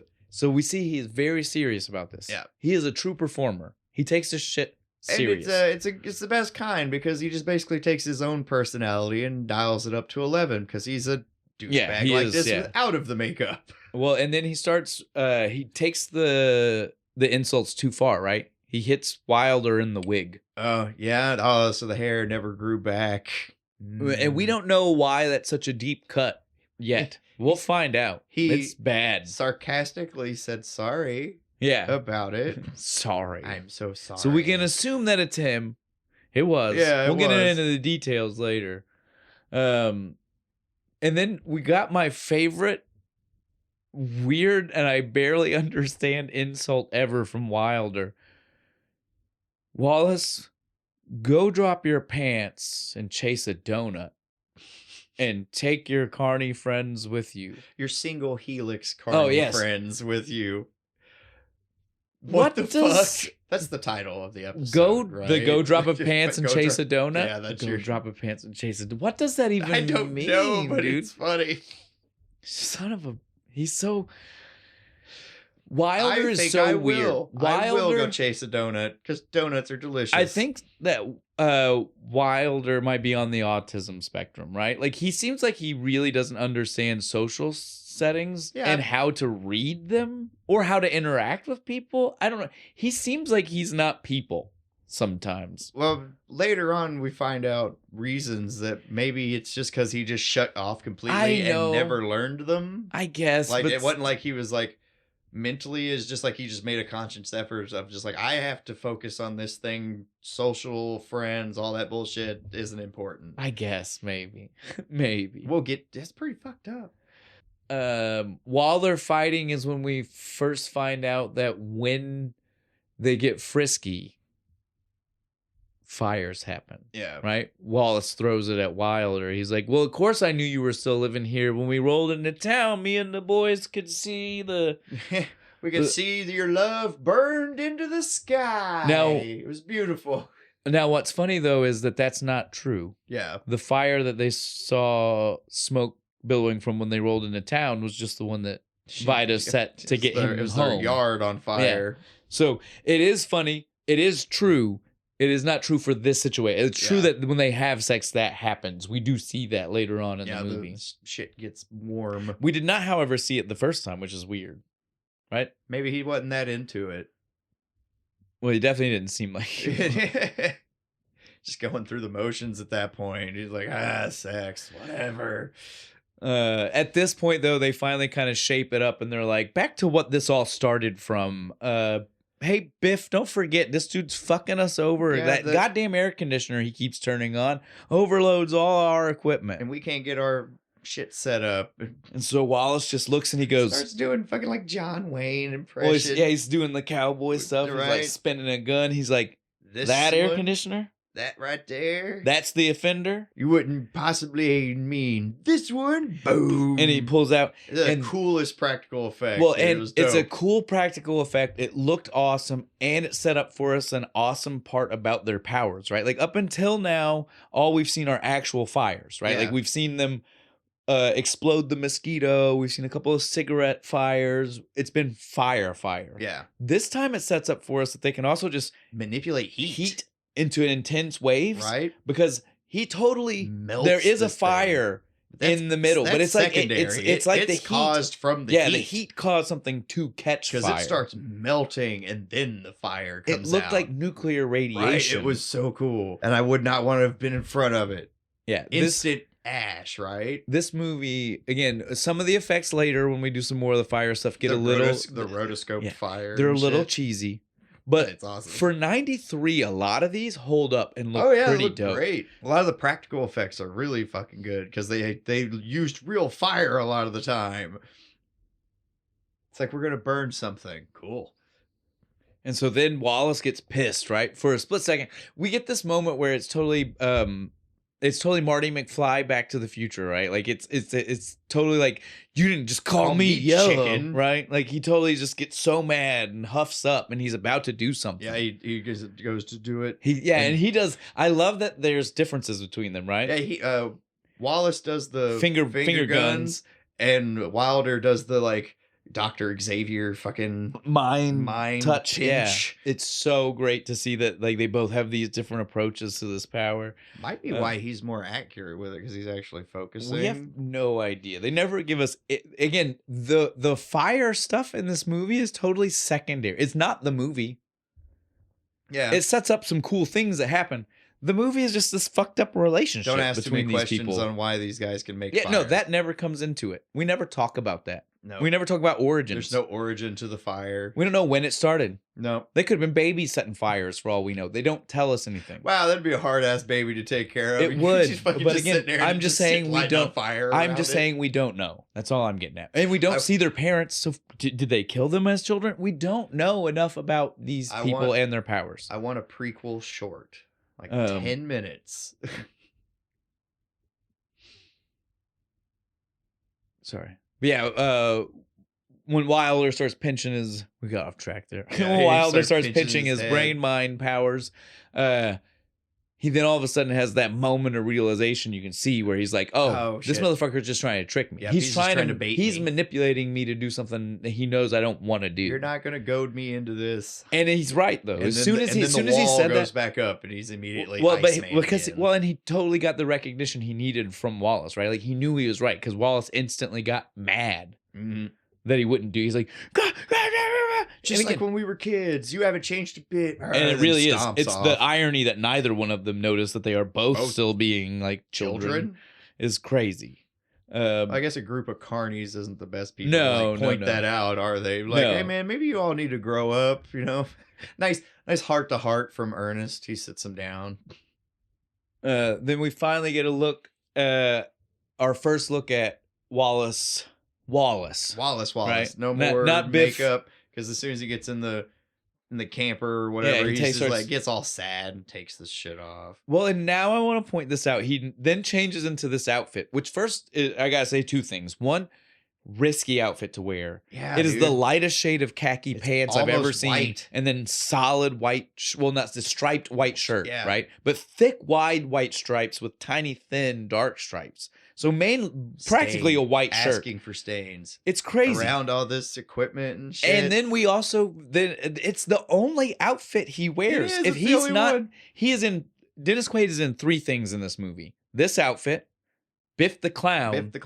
And Fireman. Dr. Napalm. Yeah, Dr. Napalm. That's it. This man has the craziest wardrobe for this movie. But they never give us a story reasoning for why for the next 4 days in a row never changes out of this outfit. Spend all his money on clown outfits. Well, and he's got that dope car that says his name on the side. Yeah, that's true. Right? You know, those decals aren't cheap. Especially back then. It was probably hand painted. Yeah, that's true. 93? I bet it was hand Rex painted. did it. He's like a closet painter. He's actually really good.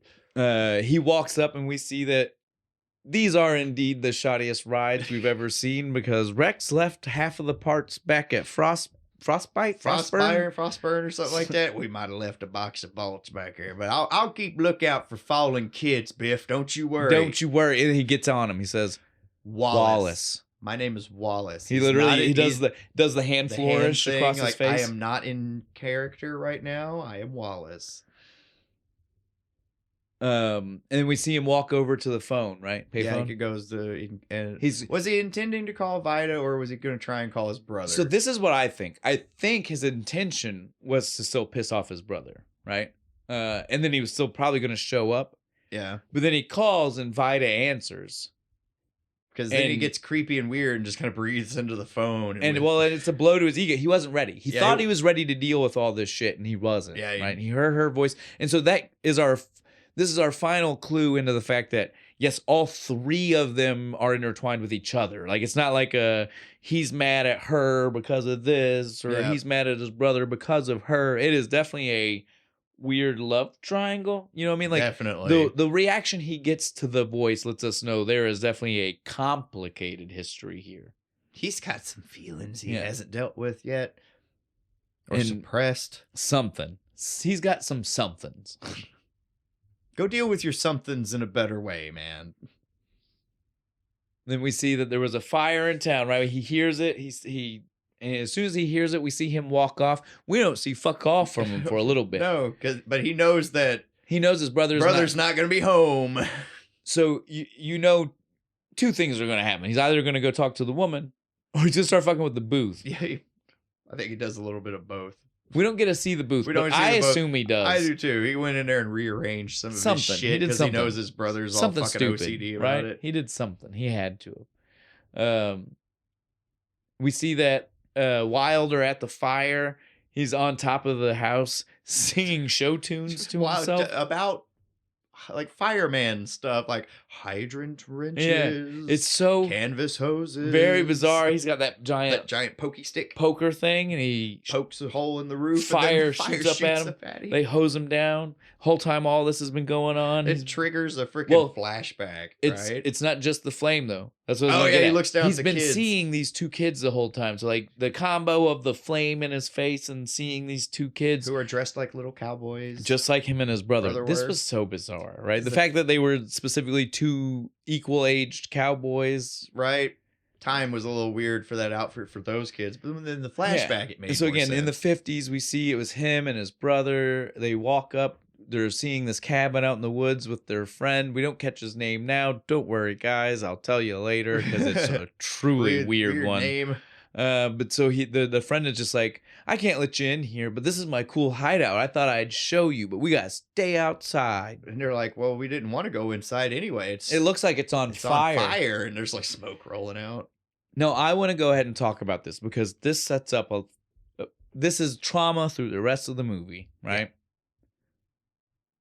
They had not done anything yet.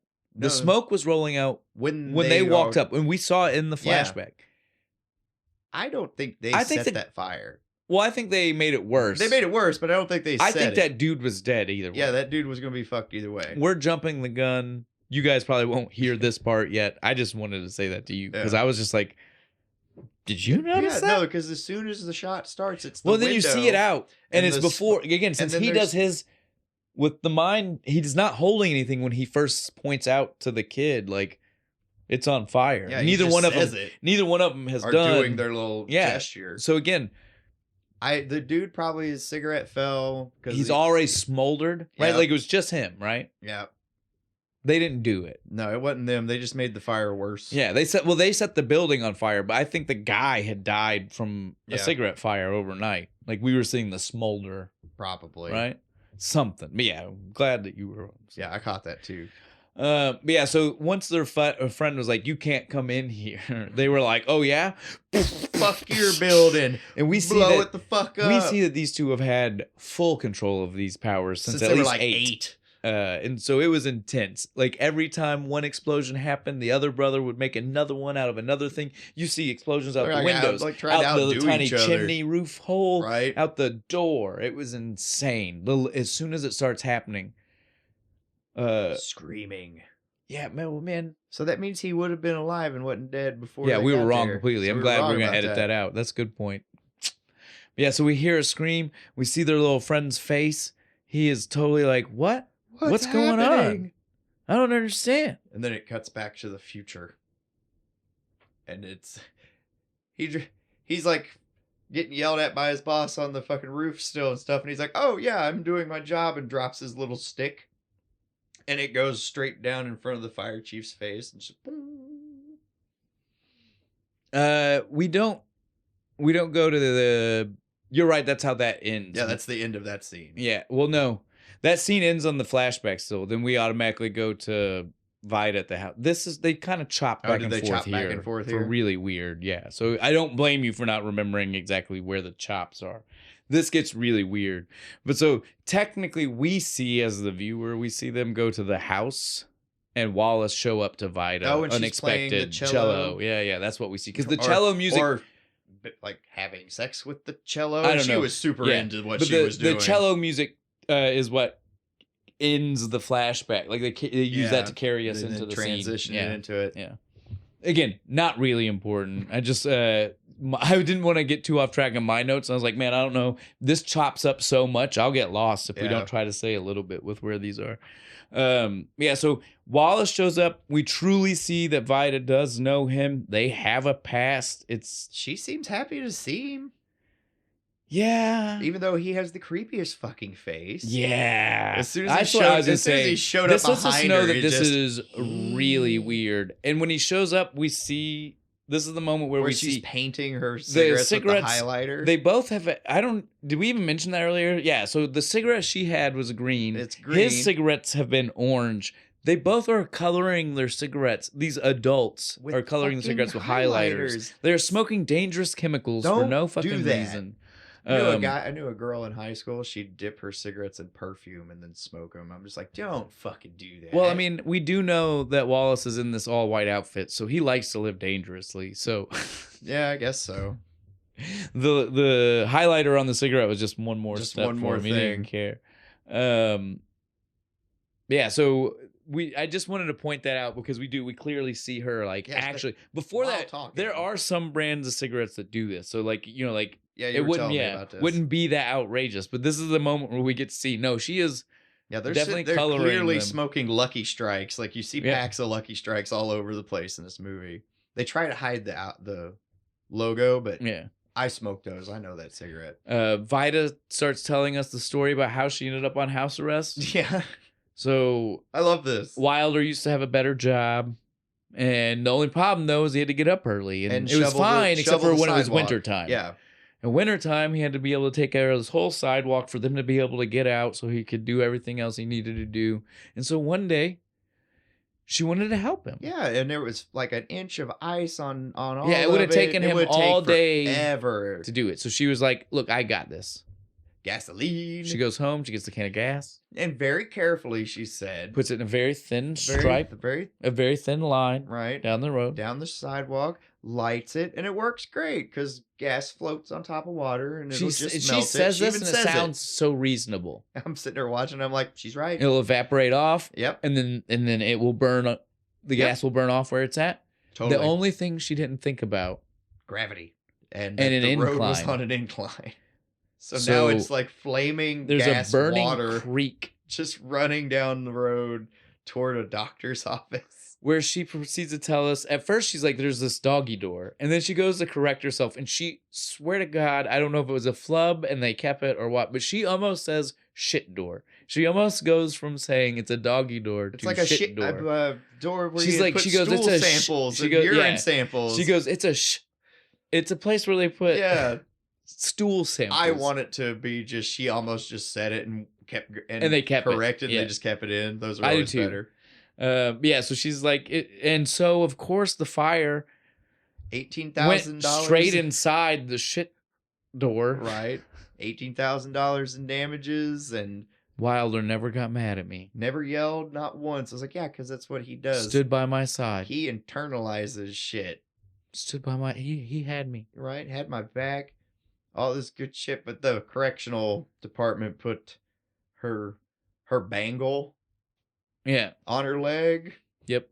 Her Star Trek fucking so again monitor. It did stem from good. Yeah, she was just trying to help. But it was stupid. But she did light a doctor's office on fire. And again, we have to believe the pyromania that the reason her head went fire first. Yeah. Is because of the sickness she already has. Yep.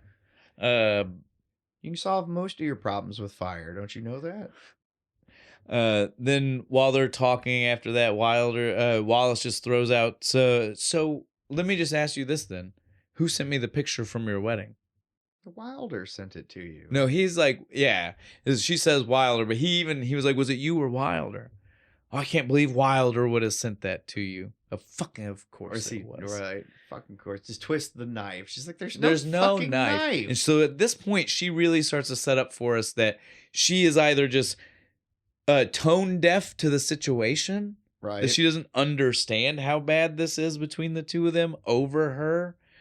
Or that she's just in denial about it. Yeah. Like, I don't know what it is, but she is clearly trying to, like, gaslight him it doesn't exist, but it does. It totally does. You can literally earlier when they were fighting with each other, the sibling rivalry shit, there became so much more of a realness and animosity the second her name was mentioned. Because he's like, so how's Vida? And like, yes, still with me. The whole tone of the conversation changed, right? Like you could just hear that's right, bitch. And so like I said, she is 100% either in denial or doesn't believe. I'm gonna go with denial. Bad. Like she's so like perky and upbeat that she's just like, if I just smile and keep everybody happy, everything's okay. Yeah. But yeah, it's definitely not true. And then literally Wallace looks at her and is like, I don't even understand why he's that mad at me. Why does he hate me so much? You think it might have something to do with you burning his hair off at his bachelor party?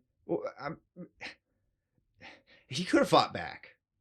I love that it's not even just that he did set, because again, earlier in the movie we said before you even know they're related, you might assume that that's what happened, and it is what happened. It is. But the kick too far. Because at his bachelor party. It was at his bachelor party. That means he's what, like a week away from getting married? There's tops. no way it's healing. He's still going to be bandaged and shit, which he is. If you pay attention, there's a picture and it's like trying white to hide bandage, it. yes. Oh, yeah. I'd have never forgave your ass too. So messed up. But his response, like, he could have fought back. Yep. And so she's like, so then why are you even fucking here though? I mean, he finally, he kind of dances around it at first, and he's like, "Look, I came because I'm gonna go on TV. I'm going public with my powers. I'm gonna be rich and famous. I can do commercials. I can sell all kinds of stuff. So Charborough Whoppers, lighter fluid."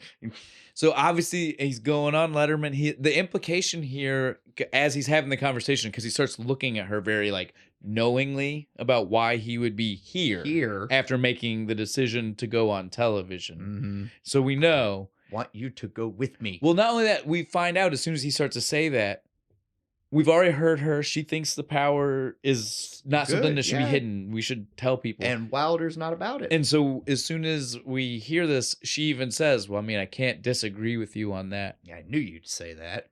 And so we can see, even if he's not saying the words yet, he is clearly here to try to win her over. Yep, to try he's trying to steal Wilder's woman, dick.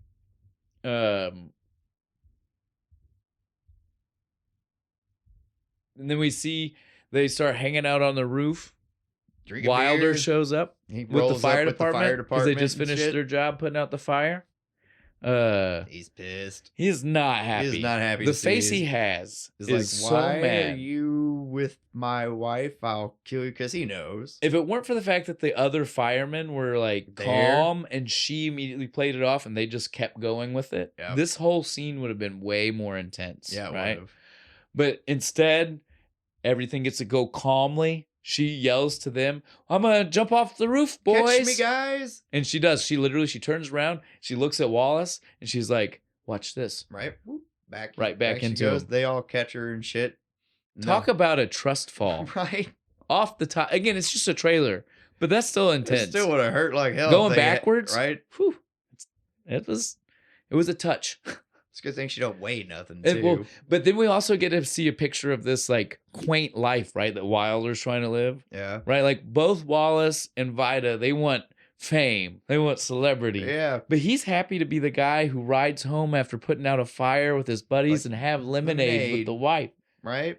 He just wants he wants the 50s white picket fence. It's so cute, though. It really is. Like, and she's even all about it. She can say what she wants. There's such a joy you see. Yeah, she's having a great time here. When they show up and she gets to do this and they're all dancing around. She starts dancing around the kitchen. Because this is where we're getting our first song. This is when we find out that there's a barbershop quartet in the midst of the firemen. And they start doing Duke of Earl. Duke of Earl. Duke of Earl. So good. So good. And it goes on forever. No, they do the whole song. Yeah, I know. It's a whole scene. While the scene's going on, we see Vida's dancing around. Staring contest. Well, Vida's dancing around having fun. She is literally not paying attention to them. Right. But from their point of view, you'd think that they were in the middle of this like pull with her, right? Like it was a pull back and forth of her. She goes and she pours some lemonade for Wallace. But literally, she also pours lemonade for every other fireman. Else, she also gets just as close to their face as she did to his face. Wilder pulls her over into his lap, and he's like, over he's got his head like he's like rubbing his head against her bosom, her titties. He's just like, Yep. He's looking at her. He's doing the and then it goes into the. But then Vida sees. Yeah. And Vida is very pissed off. That eye roll. Dude, that eye roll was deep. She was so incredibly done with the two of them at that moment. She even leaves, just goes in the other fucking room, leaves all of them. She's like, fuck you, well, again, children. As children, I was just about to say it. It always goes back to this. They act like children, like so much like little kids. This is such a like 15-year-old kid thing to see happen right there. Yeah, this is my girlfriend, fucker. But then all the other guys clear out. Wilder's in the front yard working on the car. Literally, Wallace starts calling him on it. 5 years ago, that thing still wasn't running. That's the same one, right? Same fucking car. He just ignores him. He's like, brother.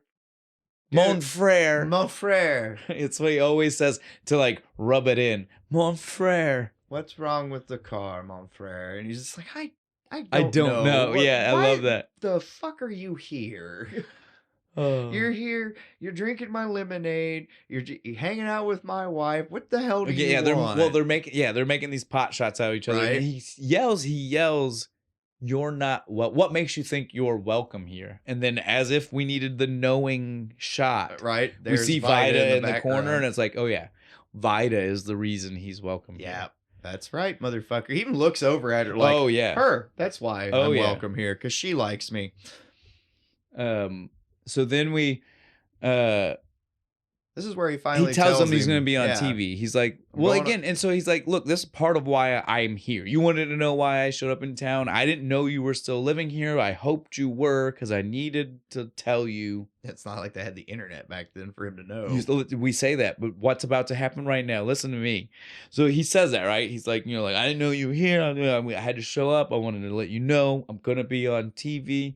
And then Wilder snaps, right? Yeah. Like we know he would, because he totally doesn't think people should know about the power. And he says, he's like, they're going to try to, haven't you seen Firestarter? Yeah, it's like you're going to be a freak. Wing-tipped shoed men are going to take you into the desert and put a probe up your ass. You know, Firestarter. I know you read the book. They're going to accuse you of every arson event up and down the East Coast. Going all the way back to Horace Braintree's clubhouse. So this is the part where I tell you that if fucking Wallace wanted to know, he would have known. Because Wallace proceeds to tell us the most insane amount of facts about what Horace Braintree has been up to. Yep. He's got his own business. He's married, got a divorce from a cheerleader, got multiple children. He knows what they look like. Right. This man could have known if his brother was in town or not. And he did. He did know. But you get my point. Like, it's weird for him to even make the conversation as if he didn't know for sure. And he has like a tantrum here. He's like jumping up and down and flinging lemonade like, we were 8 years old. We were little kids. No one cares. Well, think about it. If the two of you did the exact same thing, but one of you was able to move past the trauma, but the other one wasn't, it would probably be quite upsetting to the one who was like, I think I would have shook him rather than jump up and down. Well, I agree. I'm not trying to say that the jumping up and down makes sense, but I'm saying the idea of that kind of behavior makes sense. It just goes back to the whole like child mentality of these fucking people. He has a full on like 9-year-old tantrum here. Mm-hmm.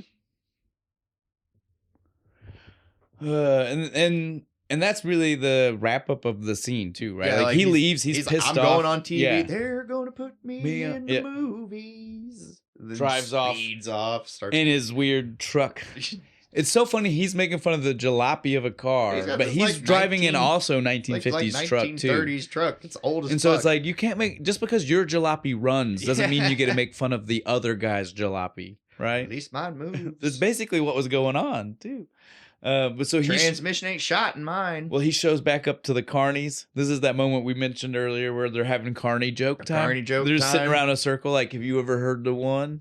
You ever heard the one about the carny that had the oral sex with the chicken? And he coughs feathers out. Good joke. That was a good joke. But that was like a mix of magic too, because that was a lot of feathers. His hand was not. It was not like he was holding like a stack. Like, right, like pretty tight. That's some magic trick shit. If first time you saw the movie, you'd think he was actually going to cough. Oh yeah, until the feathers fucking came flying. Wallace pulls up. Sorry, Pissed. wait a minute. No, I got a pun for you. Wallace pulls up, all fired up, ready to go. Dude, we're in a movie like this. You gotta hit the puns where we can. Where we can, you gotta find them and do it, right? Yeah, he's ready to go, and then we hear Rex totally throw some crazy statements out that he is willing to die. Oh yeah, this is his one chance. This is his chance to get out of this shithole. Because that one guy's looking at him. He's like, because he gets in the Ferris wheel. And he's like, take me to the top. And that one guy's, you reckon it's his brother. And Rex like, I don't care who it is. I'm willing to kill for this. But I don't know. All I know is I'm gonna get off the road and on the TV. I'm willing to kill him. Goddamn kill somebody. Yeah, I was like, dude, jeez, Ernest, calm down. Like I said, this really sets up for you like that. Rex is a desperate man. He's willing to do anything. Son of a bitch. He will do anything to get out of this carny life. We see when he's sitting on top of the Ferris wheel, the reason he wanted to be up there, even though there's no way he could have known that this was going to work out this way, so that he could see their trailer. And she's looking out the window at him. This is the moment where up until now, there's been no inclination that she has like untoward feelings for Wallace, right? Yeah.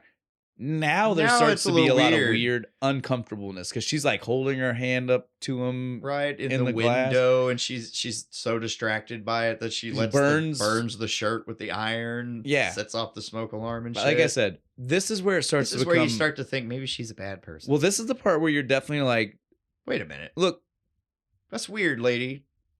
Well, and it's been 5 years, and we don't know how long they dated before that. Like, it's just like... Or if they did at all. Well, but either way, 5 years is still long enough where you're like, lady, you made this commitment. You made this decision already. What the fuck are we doing here? Yeah? Yeah, you need to fucking relax. I agree. Next day happens. What is it? It's ankle bracelet off day. Woo! Freedom! She breaks the deputy's nose. She's so excited. She busts through the door. She smacks him right in the breaks his fucking nose. It's just a little blood. It's just this little blood. You can come in, you're gonna be fine. Sitting there with ice on his fucking face. As soon as they take that thing off her ankle, she immediately runs outside. Gets rid of that fucking newspaper sign. Stupid sign, throws it, and just starts takes off running. Because again, they don't have a working car, so their only way to get anywhere is to walk on foot. But again, you would want to on a day like this. It's a nice day. You've not left your house for a year. My luck would fucking be like raining and shit. Although I think she would still do it. She strikes me as the type. Yeah, she would. So she runs straight over to our quick photo or photo quick or whatever it was, our photo booth that he's in. And you think he forgot at first, right? Like the way the whole scene plays out, you're like, why isn't he at home? Right. Wouldn't you have been at home for a day like that? But when she shows up, he does pull out the flowers, so he knew he was ready for her to show up whenever she was going to, right? Because we saw normally he picks him up on the way home, so we know that he did it on the way. It was a purposeful reason because he knew as soon as she was going to come running. Exactly. So I mean, he at least did try that much. He thought that much far ahead, but that's as far as he thought ahead. Goddamn, as far as he. This is so stupid because she immediately starts with like, "Well, what are we going to do tonight?" And he's like, "Well, I'm going to call bingo." What do you mean? I got to go call bingo. I kept having to put it off because you didn't want me to leave and stuff, but now you had don't have a to year. I know. You had a year. A whole year to plan something for your lady. And you know she'd want it. It's a year. She's told him several times what she wants. She wants to go see the symphony, dinner. She wants to get out of this stupid town. A year. And he's just like, well, the car doesn't work anyway. It's kind of hard to walk to the symphony. Fuck, you could. Well, we will hear very shortly that there is indeed music being played that day downtown. It might have been quite a hike, and it probably was because the road we see as they go. Like they're outside of town a little. But my point being, it's not like they were going to the next metropolitan city. No. They were going downtown for this small fucking hickville they live in. Right. It's like going from Chuck's house into town. So you get what I'm saying? Crazy. God. Just you're This is the only time in the whole movie I feel like Wilder did something wrong is this. Everything else Wilder does is totally not wrong. Yeah, this man is completely okay. justified in everything else. Right now, though, it's like, man, you had a whole year. You fucked up pretty bad. You've kind of fucked up here. Now, he did not fuck up as bad as what he's about to have happen to him. Yeah, he didn't deserve this. So let's get into it. So since he didn't have anything planned for it, and literally as soon as he says he doesn't have anything planned, if you watch her, it looks like Vida starts eyeballing the carnival, the carnival trailers. Even though that it's she not has like no idea which one it would be. And even though she also doesn't walk over to it, right? Like, so it's not like that is what she's doing. It looks like it. It looks like she's just already being like, oh yeah, Wallace is here. I have other options that may be more fun for my wild and free spirit. And so she walks away very pissed off with Wilder. He's yelling to her. She doesn't care. She's fucking gone. As she goes, we see that Wallace has trained a chihuahua, a little chihuahua. It's so cute. Little clown dog. To chase after her. When would you train this dog to do this with any person, let alone a random stranger they've never seen before? Because it chases her all the way across Follows town. her until she turns around and sees it. And then as soon as she picks the dog up, why did he need her? The dog to chase her. He was clearly just following her. He could have just honked the horn and been like, "Fancy seeing you here." Yeah. We didn't need the dog involved. The dog would have only made sense if when she saw it, she would then have been like, "Oh, I should take you back to the carnival," and then turned around, which is what I thought was going to happen. Yeah, because she looks at the tag and the dog's name is Pagliacci. Get it? Great reference. It was great. But yeah, the whole thing played out very weird. It was because he's like there 2 seconds. Bam. Yeah. And then and again, they don't take the dog back home, but we never see it again. They go straight onto the date. Where did he put it in the glove box? Where did this chihuahua disappear to? Just pop it in the glove box with some food. It'll be fun. It's a tiny ass dog. It is you probably little. could. But yeah, so he like total like greasy scumbag maneuver. She even calls him on it. I have problems with her this whole time. Because of stuff like that. She calls him on it, but then still goes, right? That's what she says this is cheesy behavior. And then even when she goes, she gets in the truck and she calls him on even more weirdness with it and just lets it slide. I'm like, no, all of this is fucked up. Yeah. The fact that you're just acting like it's okay. You're being like, yeah. But so when we first see it though, she rides in the back. So you're even at least like she's at least putting some physical space. She's just like, okay, she just wants to go hear the symphony that he has tickets to, conveniently enough. Again, for someone who hadn't been there for 5 years, he doesn't. Yeah, he seems to know what's going on in this town and has tickets for all kinds of stuff. Yeah, it seems convenient. Well, he didn't even know she was under house arrest, but he magically had tickets for that day. And got them that quick. I don't know. Yeah, so he takes her down there. Well, the weirdest part though is again, she was like, I'm not gonna sit inside, right? That's why she was outside. That's why she I can't be inside on a day like today where I just got free. Just riding in the back of the truck. It's nice. They say that they need tickets for the symphony.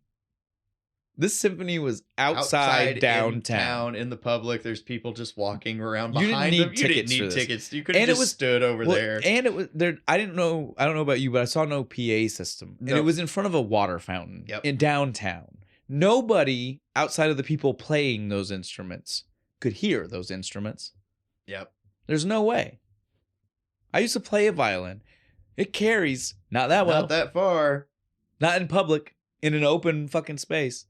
I don't know. Maybe the acoustics are bouncing off that building behind them, and you can amplify. I don't fucking know. My favorite bit of that was she's sitting there and listening. She's loving the music, and Wallace pops in with the champagne. He's just like, "I love Beethoven." It's just Mozart. And he just kind of looks at her, and he's just like, I think you might even have that backwards. I love Beethoven. Yeah. He's like, I don't give a shit who it is. I love Beethoven.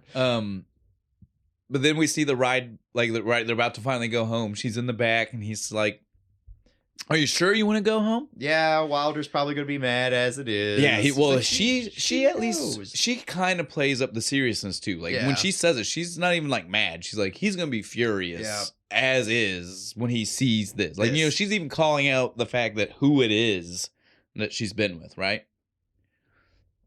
Yep. And then he says, "You sure I couldn't interest you in some fireworks?" Though? Hell yeah, you can. Again, she's a pyromaniac. He knew that she was going to say exactly what to do. She lit up at fireworks. She's like, explosions. Off to putt-putt and fireworks. Like, this sounds cool. I want one of these places. They do fireworks every Saturday at putt-putt. Yeah, and then once we see that that's where they go, well, technically before, but we'll let it. So this is not important. But yeah, I'll leave it that way. After they show up to the putt-putt place, though, before we see what they're doing, we see that from his booth, Wilder sees Snake Lady. Oh yeah, she catches the cab, getting in the cab, going home. I have problems with this because they make it seem like he has processed and understands what that means. Yeah, right. They have a look, right? It's like, oh, I know that he's fired that chick because he's going to try and move in on my girl. But later on, he totally acts like he didn't have that thought. Yeah. But like literally right now, it seems like that's what's going across his head. Yeah, and he's like immediately like, I should go check, and then doesn't, and then he goes to bingo. Yep, just regular, starts calling out numbers and shit.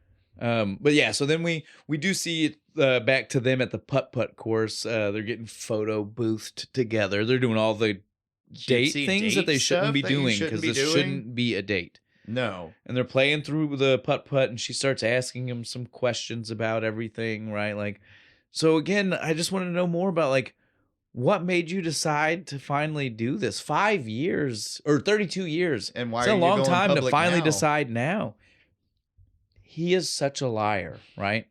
His story to her was that he was in Frostproof, lying in bed, watching TV, saw the TV show come on, Bewitched, realized that they were right. Yeah, right? Like Darren's a dick making her fucking hide her powers. Why? What's wrong about it? He goes through this whole story, right? And he says, I guess when it was done and I was alone, truly alone, had some self-reflection about that moment. How long would you say it seemed like him and Snake Lady had been together? Seemed like a pretty cemented relationship. Easily as long as he'd been with that freaking carnival. Okay. Frostproof is the name of the last place they were at, because that's where the parts were left. That's where he left the bolts. That's right. So you're telling me he was truly alone? Yep.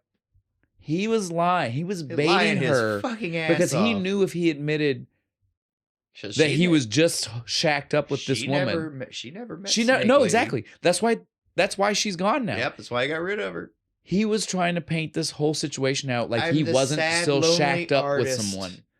I'm so miserable and like genius. I said, Wallace is such again. Vida he's is a true carny, man. He's a real Vida one. is not clean in this situation by no means. But Wallace is definitely the manipulator in being dirty and doing dirty things. On Vida is at best just not making the best decisions. Yeah. Right.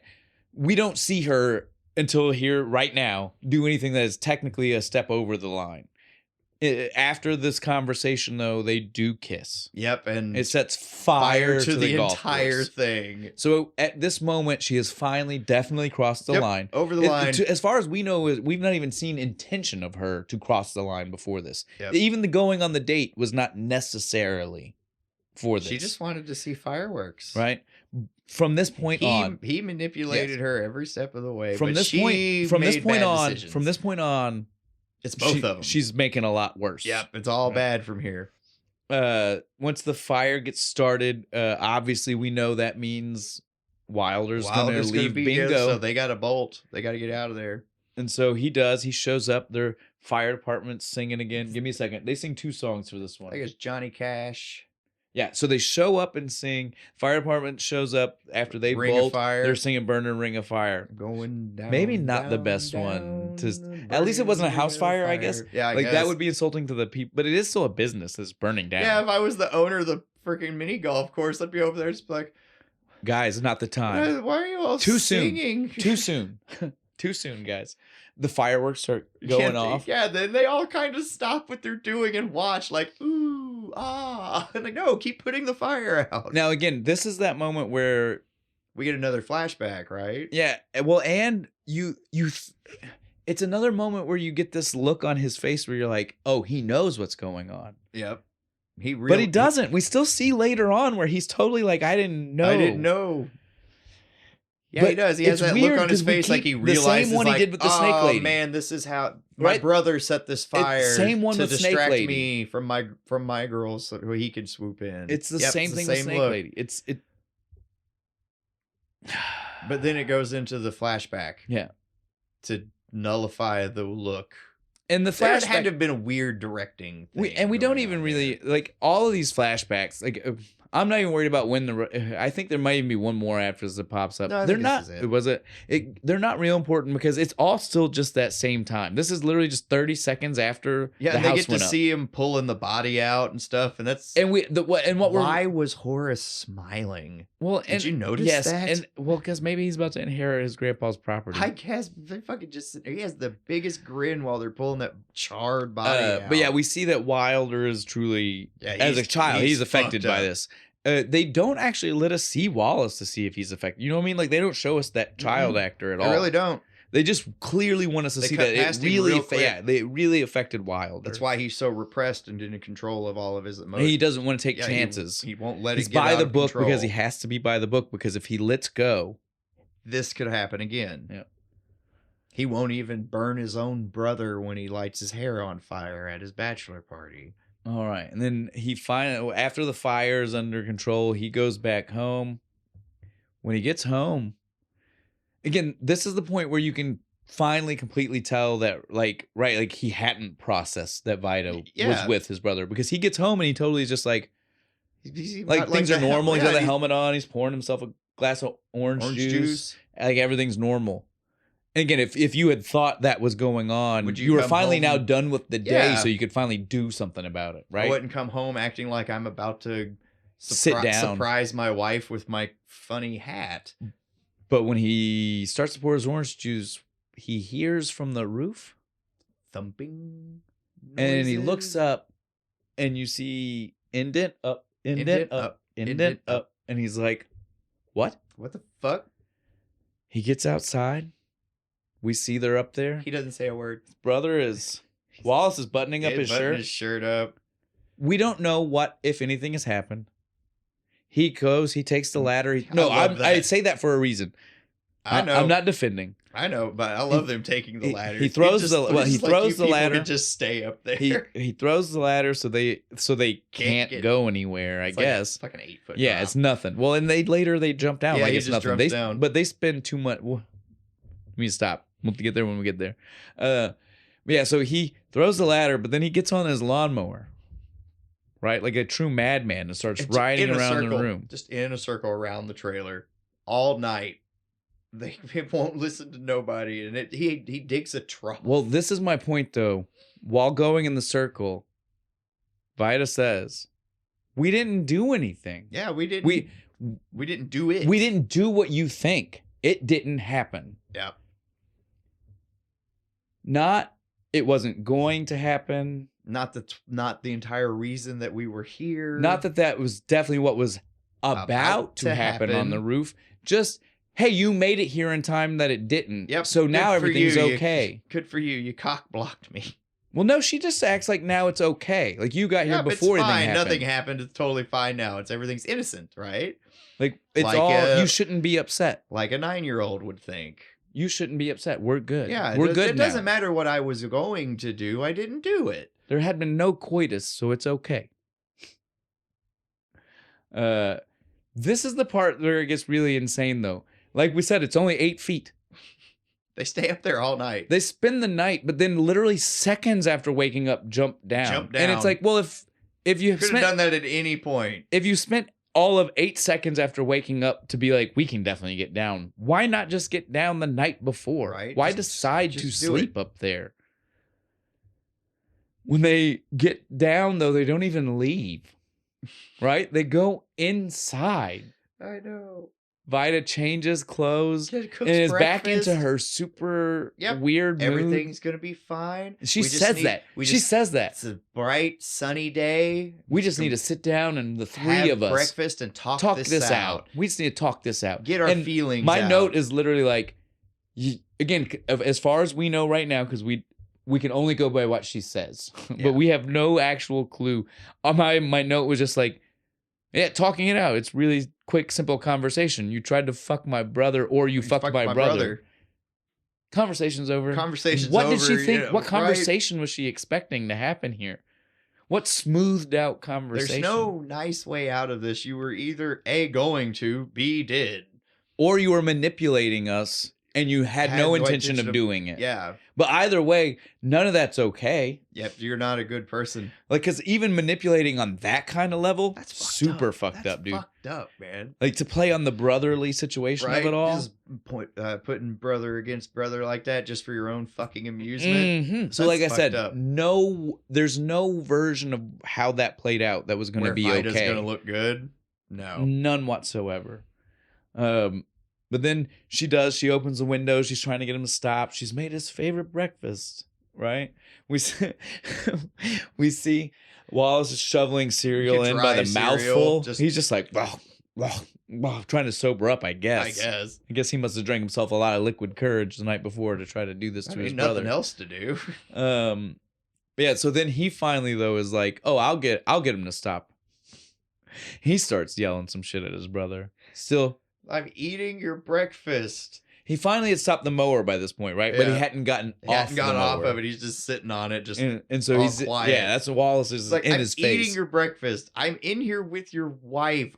Just take a swing at me so we can get this done. He implies that he slept with her. Yeah. He literally, he's like, I was with your wife. He didn't say like...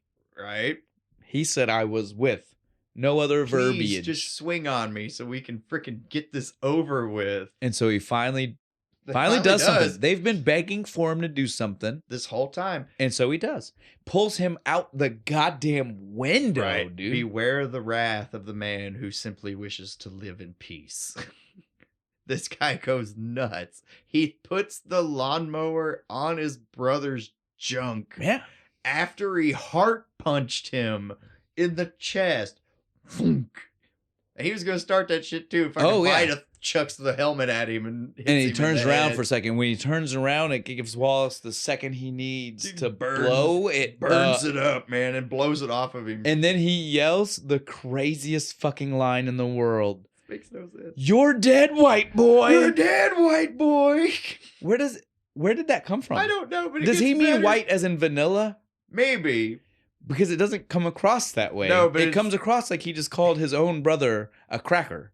It's great because he fucking Wilder gets him back in a minute on the grid. He's like, who's the white boy now? So random. It makes no sense. Was in the script the two characters originally supposed to be black and they just never changed that line of dialogue? That dialogue is so crazy. We see he burns the outline around him and stuff, and she grabs the water hose like, I live here, damn it. Well, as I say, this is the only... She starts to get upset now, and I'm like, this is the product of what you did. Fault. You are the maestro behind. Right. This is what you the symphony had to have wanted to happen. If you didn't know this is where this was gonna go, then you apparently don't pay enough attention to anything around you. Does absolutely no good. The fight just keeps freaking going. When she tried to stop it is the moment that both guys call her out. Right? Like, she's like, this is stupid. And they're like, isn't this what you wanted? Right. You're going to tell me? You're going to tell me this isn't exactly what you want? Wallace says it, even, isn't it? Both of them do. They both say it at different times. But yeah, they're like, no. No, bitch, you wanted us to fight over you. Now sit back and let it happen. Like I said, if she didn't know, she's stupid. Like, you have to know. She can say whatever she wants in her head. She's just so happy about everything that's happening. But now is when Wallace finally goes all fucking Firestarter, right? Like, with the eyes fucking... Undertaker's his eyes into the back of his head. And he gets real crazy. The whole yard just gets engulfed. Wilder dives underneath the house, and Wallace goes to chase after him. We see the crazy fingertip flame light ups. Freddy Krueger flame tips. Right? I love it, dude. The flame fingers. Let's have a fair fight. And he smacks him with the leaf. Face. It's the leaf to the table that he said wasn't under the house. Thank God it was. Right? Thank God it was. I know. He said it would dry rot. Yeah, dry rot. Why would I ever put that under there? And where did he put it? Yeah, you stupid fuck. Good thing, too. Yeah, exactly. Came in handy. We see Wallace throws the fireball up through the house. Totally missed Wilder. Wilder almost hit Vida. But then Wilder freaks because Vida screamed, bumps his head knocks himself out on for a a beam second. underneath this trailer. I've done that. No, it's still just funny though. It's so comical that that's what happened. So then Wallace shoves his head up the hole because he was trying to be like, "Oh, I got here first. You okay? You okay?" And she fucking hits him with the fire extinguisher in across the face. So it's good. a wacky ass fight. I love it. They eventually just blow up the whole fucking. Well, house. what the next fireball that Wallace throws, right, it hits the gas tank. The propane tanks outside. Right as the fire truck and the cops show up, because Vida had called to be like, we're experiencing another one of those situations here. So crazy that they happen so much. It's those situations. And so then they're all in jail. Yeah, they're all just sitting in jail. Literally the craziest, like the funniest way you've ever seen a jail in your head, right? Like each cell is exactly big enough for the one person and a chair to sit in. There's no way they ever could have slept in there if they had to be there longer than a day. Long enough to lay down in. This is definitely not real. But so they're sitting there, and so Vida gets what she wanted, right? Yep. They have to talk now. Yep. Nobody can run away. Nobody can hide. And so she basically starts to air out her grievances, and she and Wallace start to point blame not at Wilder, but at all of them, right? Like they're both the both of them are like all part of this. Nobody's innocent, is what they both keep trying to say. And Wilder points out, "Fuck both of you. I didn't do shit. I am 100% innocent. I didn't do nothing here. I was a man living my peaceful life when y'all did some dumb shit together. You screwed my brother over bingo.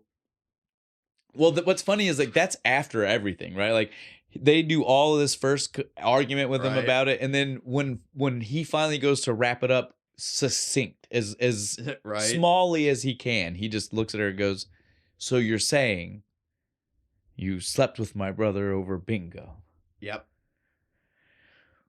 Which is what happened. Essentially. Right. And no sleeping. This is where it gets official. Because even Wallace finally is like, we were about to. Don't lie. Well, he says it, and then she's like, well, that's what he thinks. It's crazy to think that the whole fight happened without Wallace knowing Wilder thought they had slept together. Yeah. Because that's the implication right there, right? Yeah. That this was the moment Wallace realized Wilder thought that. And you're like, what? Why did he think this fight broke out? Just because you were because he thought you two were hanging out? Right? No, he thought you fucked her, dude. Come on. Yes, he does. He's like, he starts calling Vida out on her bullshit, right? He's like, you're full of shit if you think that we weren't about, like, whatever. You're lying to yourself right now. We were about to do things they hadn't even come up with a word for yet. Don't lie about it. Confirms that, Wilder showing up was the only reason. Thing that stopped it. At this point, we have no one's word to go on but his, because Vida has lied enough times that we can't use her word for anything. Yep. She's a bad narrator. She's a habitual liar and a pyromaniac. Why do you like her? Crazy bitches have good sex. I guess that's. But yeah, Wilder lays out some really good points about exactly why they're fucking batshit. I love and I stand by this. At this point in the movie, she sits there. She's like, "All right, that may have been some bad decisions on my part." Yeah, that's how she tries to. How you sum it up? Like bad decision making. I may have made some bad decisions. But yeah, so he sums up all of it to them, like, like, I did nothing wrong. You guys totally screwed me over. I've got no want or desire. And you all want me to take part of the blame? He's like, I've got no desire to be any part of this. I hate both of you fully. And again, this is that moment where she finally, like, really sees how, before it's like she thought somehow she was going to come out on top, right? Like her argument was going to win. It's all going to work out. This is the moment where like the reality really starts to sit in, right? And she's just like, oh, I fucked up. Shit.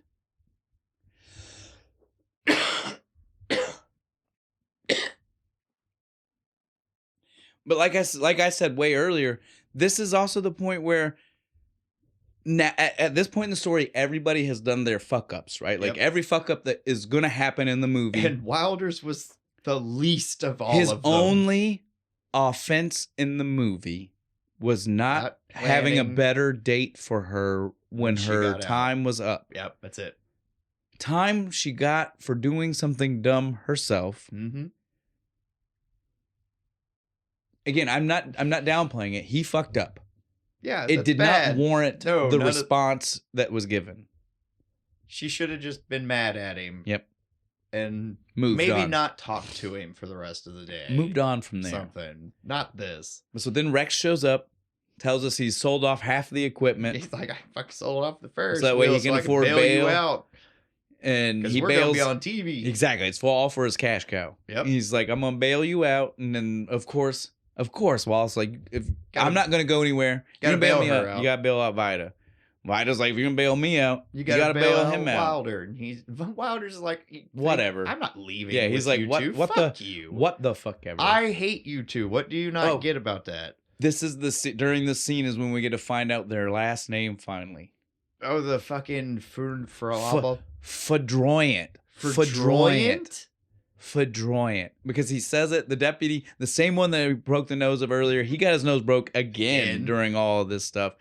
And he's very upset that they granted her bail in any way whatsoever. And he says, Mrs., therefore implying it is definitely Wilder's last name. Fudroyant. Fudroyant.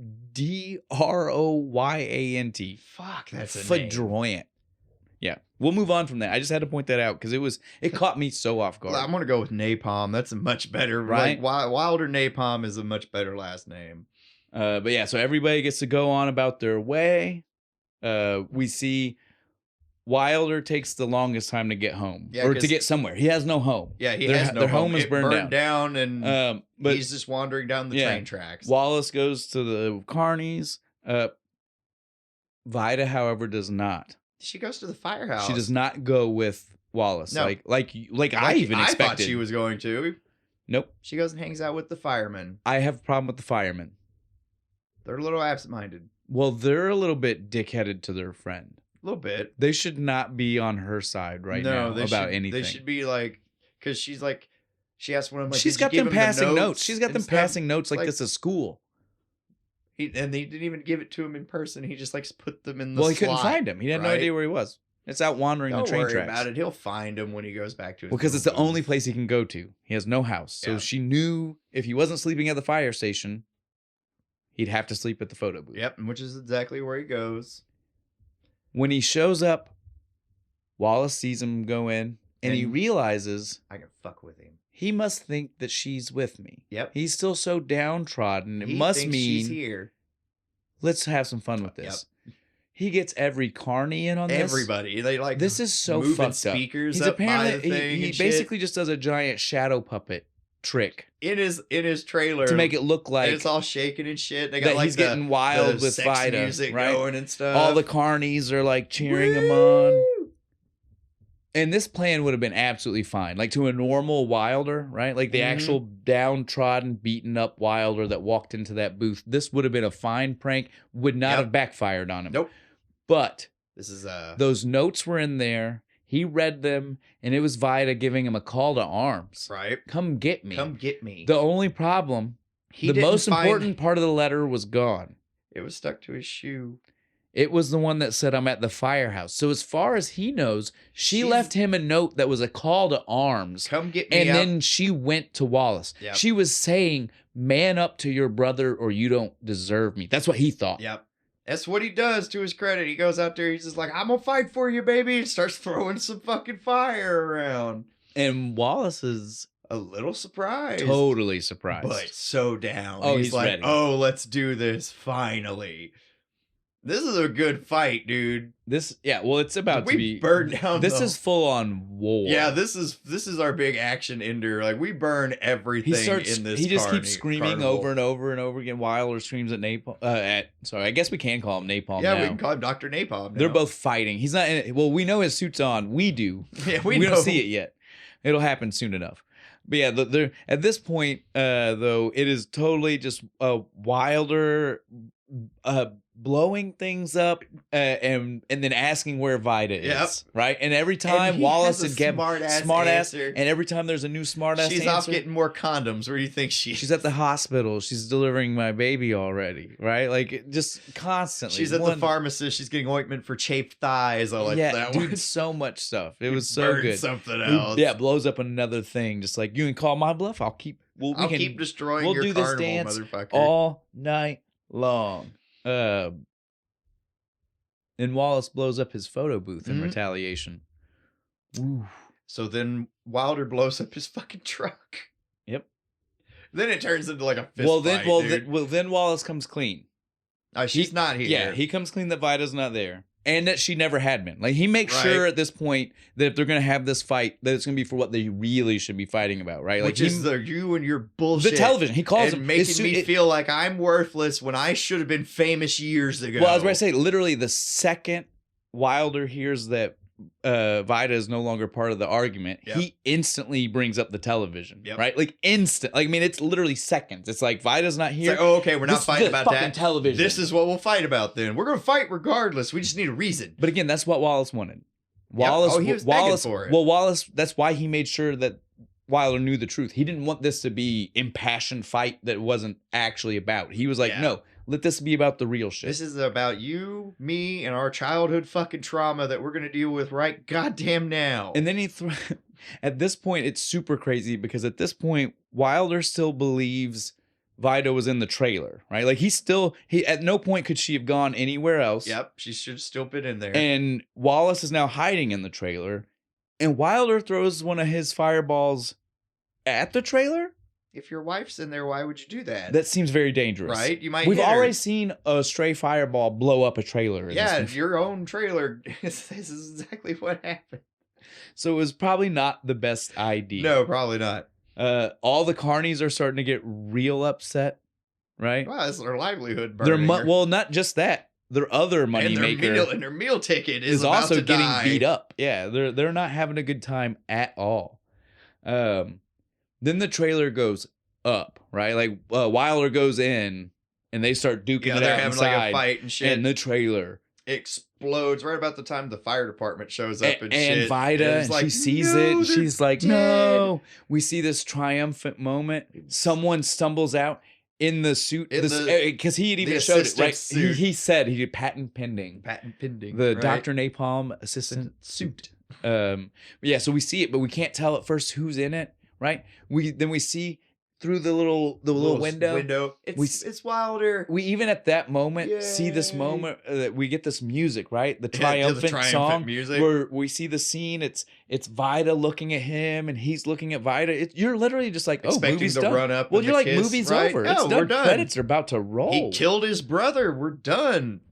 Fuck no. No, he comes out and now he's got the Dr. Napalm now he is on. super villain. He is super villain. He is fully snapped. It's awesome. He's on fire. He even says flame on. So good. Love everything I about got it. the feels so much Right? whenever that happened. Because he was on fire and he snapped the fire off. And then when he was ready to fight again, he's like, flame on. Flame on. It came back. Yeah. Oh my God. But yeah, so at this point though, what ran through my head was Wilder is about to get found out. Right? Think about this. So far, nobody knows except the carnies and shit. The carnies and his wife. Nobody else knows he's got this power. Now his friends are there. Yep. They're all there. Sheriff's there. She's got to show up and he's like, get my hand free so he can blast. Now that's the only one he does though. I made sure to pay attention. That is the only one he does when the crowd's there, and he does it at a point where most of them wouldn't have been paying attention. So he still could argue. Nobody knows that he's got the power too. Yep. Because what happens after that is he stands up. We can see at this point, despite the fact that it makes no goddamn sense, him and Vida seem to be okay with each other. Yeah, they're fine now. In the middle of this fight.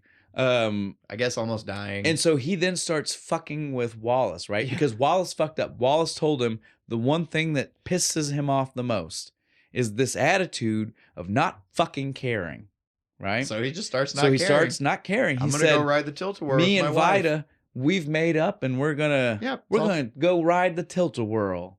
the teacups. He blows them up. Blows It's them all exactly up. like earlier, right? It's Yeah. it's just like a repeat, but from the other side. Of you do something, I'm gonna blow something up. Yep. You do something, I'm gonna blow But something up. I just made you destroy all of your Everything. own toys. All of your buddies' things are gone, which means they're probably not on your side. Yep. Wilder is just proving that Wallace is too hot-headed. Yeah. Yeah. Hot-headed. Saw what you did like there. it? You like it? That was good. And he starts again. He's flamed on again. He's fully battle moded out, right? Ready to fucking rage. He's getting ready to go off on Wilder. What happens? Vida in to save the day. Hits him with the fire hose on the back of the truck. Water cannon. Yeah, it's the full sends cannon. him rolling back. I guess apparently if you're wet, the power doesn't work. Let's save that for just a second. But yeah, I will address that in a moment. Before we see the part where he plays with his trying to get it back. Fire, though. Before we get there, we do get one absolutely crazy line with her and Rex. With Vida and Rex. She sprays him with the water. She runs up and she's like, all right, whose is bigger? Right? And Rex is like, near as I can tell, Biff. Don't ask me how I know that. It was so weird. It was just like, all right, dude. All right, man. I mean, way to say your buddy's got bigger junk than someone? Don't want to know how you know that. Yeah, then that's the part where we see he's trying to get his fire working and it doesn't work. He's like rubbing his hands and shit. We know it's not an implication that it's permanently gone. We hear in just a moment he finally just apparently when you're wet, it don't work. But how would he not know that by the point that they're 32 years old? Yeah, you'd think he went swimming or took a shower or something. At some point, been like, I thinking he was gonna be funny. There's a spider in my shower, and then couldn't do it. Oh, it doesn't work. It seems weird that that's the first time he's ever been in the situation to know. Because he seemed really panicked about it. Right? Like, oh my god, it won't work. They all three get arrested. I liked this. They just have you noticed every time there's a fire involved, they put handcuffs on Vida, even though it doesn't make sense. Like the house, she definitely wasn't the one who set the house on fire. As soon as she came out, right here, she rode in with the them. Fire department. There's no reason to arrest her. Why is it just there are flames and they're like, Vida, you gotta come because she's the resident fucking pyro with a record for arson. But so. Well, we're just going to get our nice little happy roundup here. Yeah, I kind of don't agree with part of, which is for some reason, Vida and Wilder have the smiley face heart if infinity sign ending here. Yeah. You know, like they're going to be love and happiness forever. Yep. All good. I don't know if I agree with that. I don't either. Their relationship took a lot of hits. I don't think that it should just should be she got away with all this. No consequences. This should have ended a lot more the way High Fidelity did. Yeah. Right? It should end on an ambiguous, like they're together, but we don't know. But they imply that they're together and it's great. Happily ever after. Right? Right. Wallace is on Letterman. Yeah, he's on Letterman. Wilder is on house arrest? For burning down Did he take down the blame? Well, they both did because we hear Wallace say he's also. Oh yeah, he's also saying on house arrest. He only gets let out to do the children's shows. So he is now he's made his redemption arc. Yep, there you go. He's now a superhero. He's now a babyface. Still using napalm because they still call him Dr. Napalm. So he's totally flipped the name. Really, Dr. Napalm is now a superhero. Hell yeah. And as I mentioned earlier, this is our first time and only time in the entire movie where we see Vida not in a green outfit. Now is when I'll give you guys the insight. She was the source of their jealousy. You know, green with envy. So that's why, and now she's no longer that. So she's not the object of jealousy. So she doesn't have to be green. Have to be green. It's kind of dumb. Kind of dumb. Cool. Kind of cool. Yeah, I like it. Column A, column B. Take your pick. Yeah. But that is definitely that's our movie. Everything's wrapped up. Yep. The two of them are gonna live happily ever after. And they're small. And Dr. Napalm is rich and famous now. Oh, but they do still hang out on their roof because that's where we saw them. But they don't live in the trailer. Obviously, their trailer burned out. Yeah, they got like a nice. Now house. they live in this nice house. Why were they in the trailer? Did Dr. Napalm hook them up with some cash? Did. I guess he bought. That him was a new my house. note. Was he like bought him a new house. He felt bad. He had to have. He right? felt bad because he burned down our last. Burned down the old one. And then as we're panning out, credits about to roll. We get a scene. We get to see the fire pole. He even put a nice fire pole so that when the alarm goes off, he doesn't get paged anymore. He doesn't need a phone call. He's got his own alarm. alarm He knows. thing. It just goes So off. it starts going off, and you're like, oh, we're about to see him run out the house. Nope. This is just an announcement for one more song from our fire department. One more, guys. Let's hear it. This was, Heat Wave. Heat Wave. Heat Wave. Again, all of these are so great. Everyone, they hit them. Now's when I'll tell you guys, credits are rolling. The Mighty Echoes. The Mighty Echoes. This is when we as viewers also got to find out too. Who these guys were. You get to find out right now because it's literally as soon as the credits start, they make sure these guys get a good thanks the Mighty Echoes. It was fantastic. Again, this is also the point where I'll point out. This is when I will point out that the name of the movie, Wilder Napalm. If all along you've been struggling, like you get the Wilder, it's a dumb play because he is the brother of Dr. Napalm. So at least to Vida and his friends, he is Wilder Napalm. Get it? Ha ha. Don't get me wrong, I understand. It took all movie for us to get to a rationalization of why the movie is called that. Hell, it took 20 minutes for you to know why Wilder is in the movie. Yeah, that's true. All right, guys, that's it. We had a great time. You know how these go when we do booze. We don't get. I don't know what else we need to say that we didn't say in the beginning. Yeah, it's cinnamon whiskey, cinnamon. And it's way more candy cinnamon than cinnamon, and it's way more that than whiskey. Yep. Not much else to say. I won't tell you to go try it. You've had it. Almost all of you have for sure. Like, I mean, it's just one of those kind of drinks anymore. But yeah, we don't got to say anything else about that. Obviously, you heard us. I've loved this movie for a long time. I've made a convert out of Bo. It's my new favorite. He likes my new favorites. I love. He told me like this. He loved Firestarter, and then he was like, I don't know, I might like this one better. Yeah, this one because again, this one's got such a funny tone to it, like funny the aspect. Yeah, and it's so good. They make reference to it. Yeah, they referenced Firestarter. I laughed so hard. I was like, oh my god.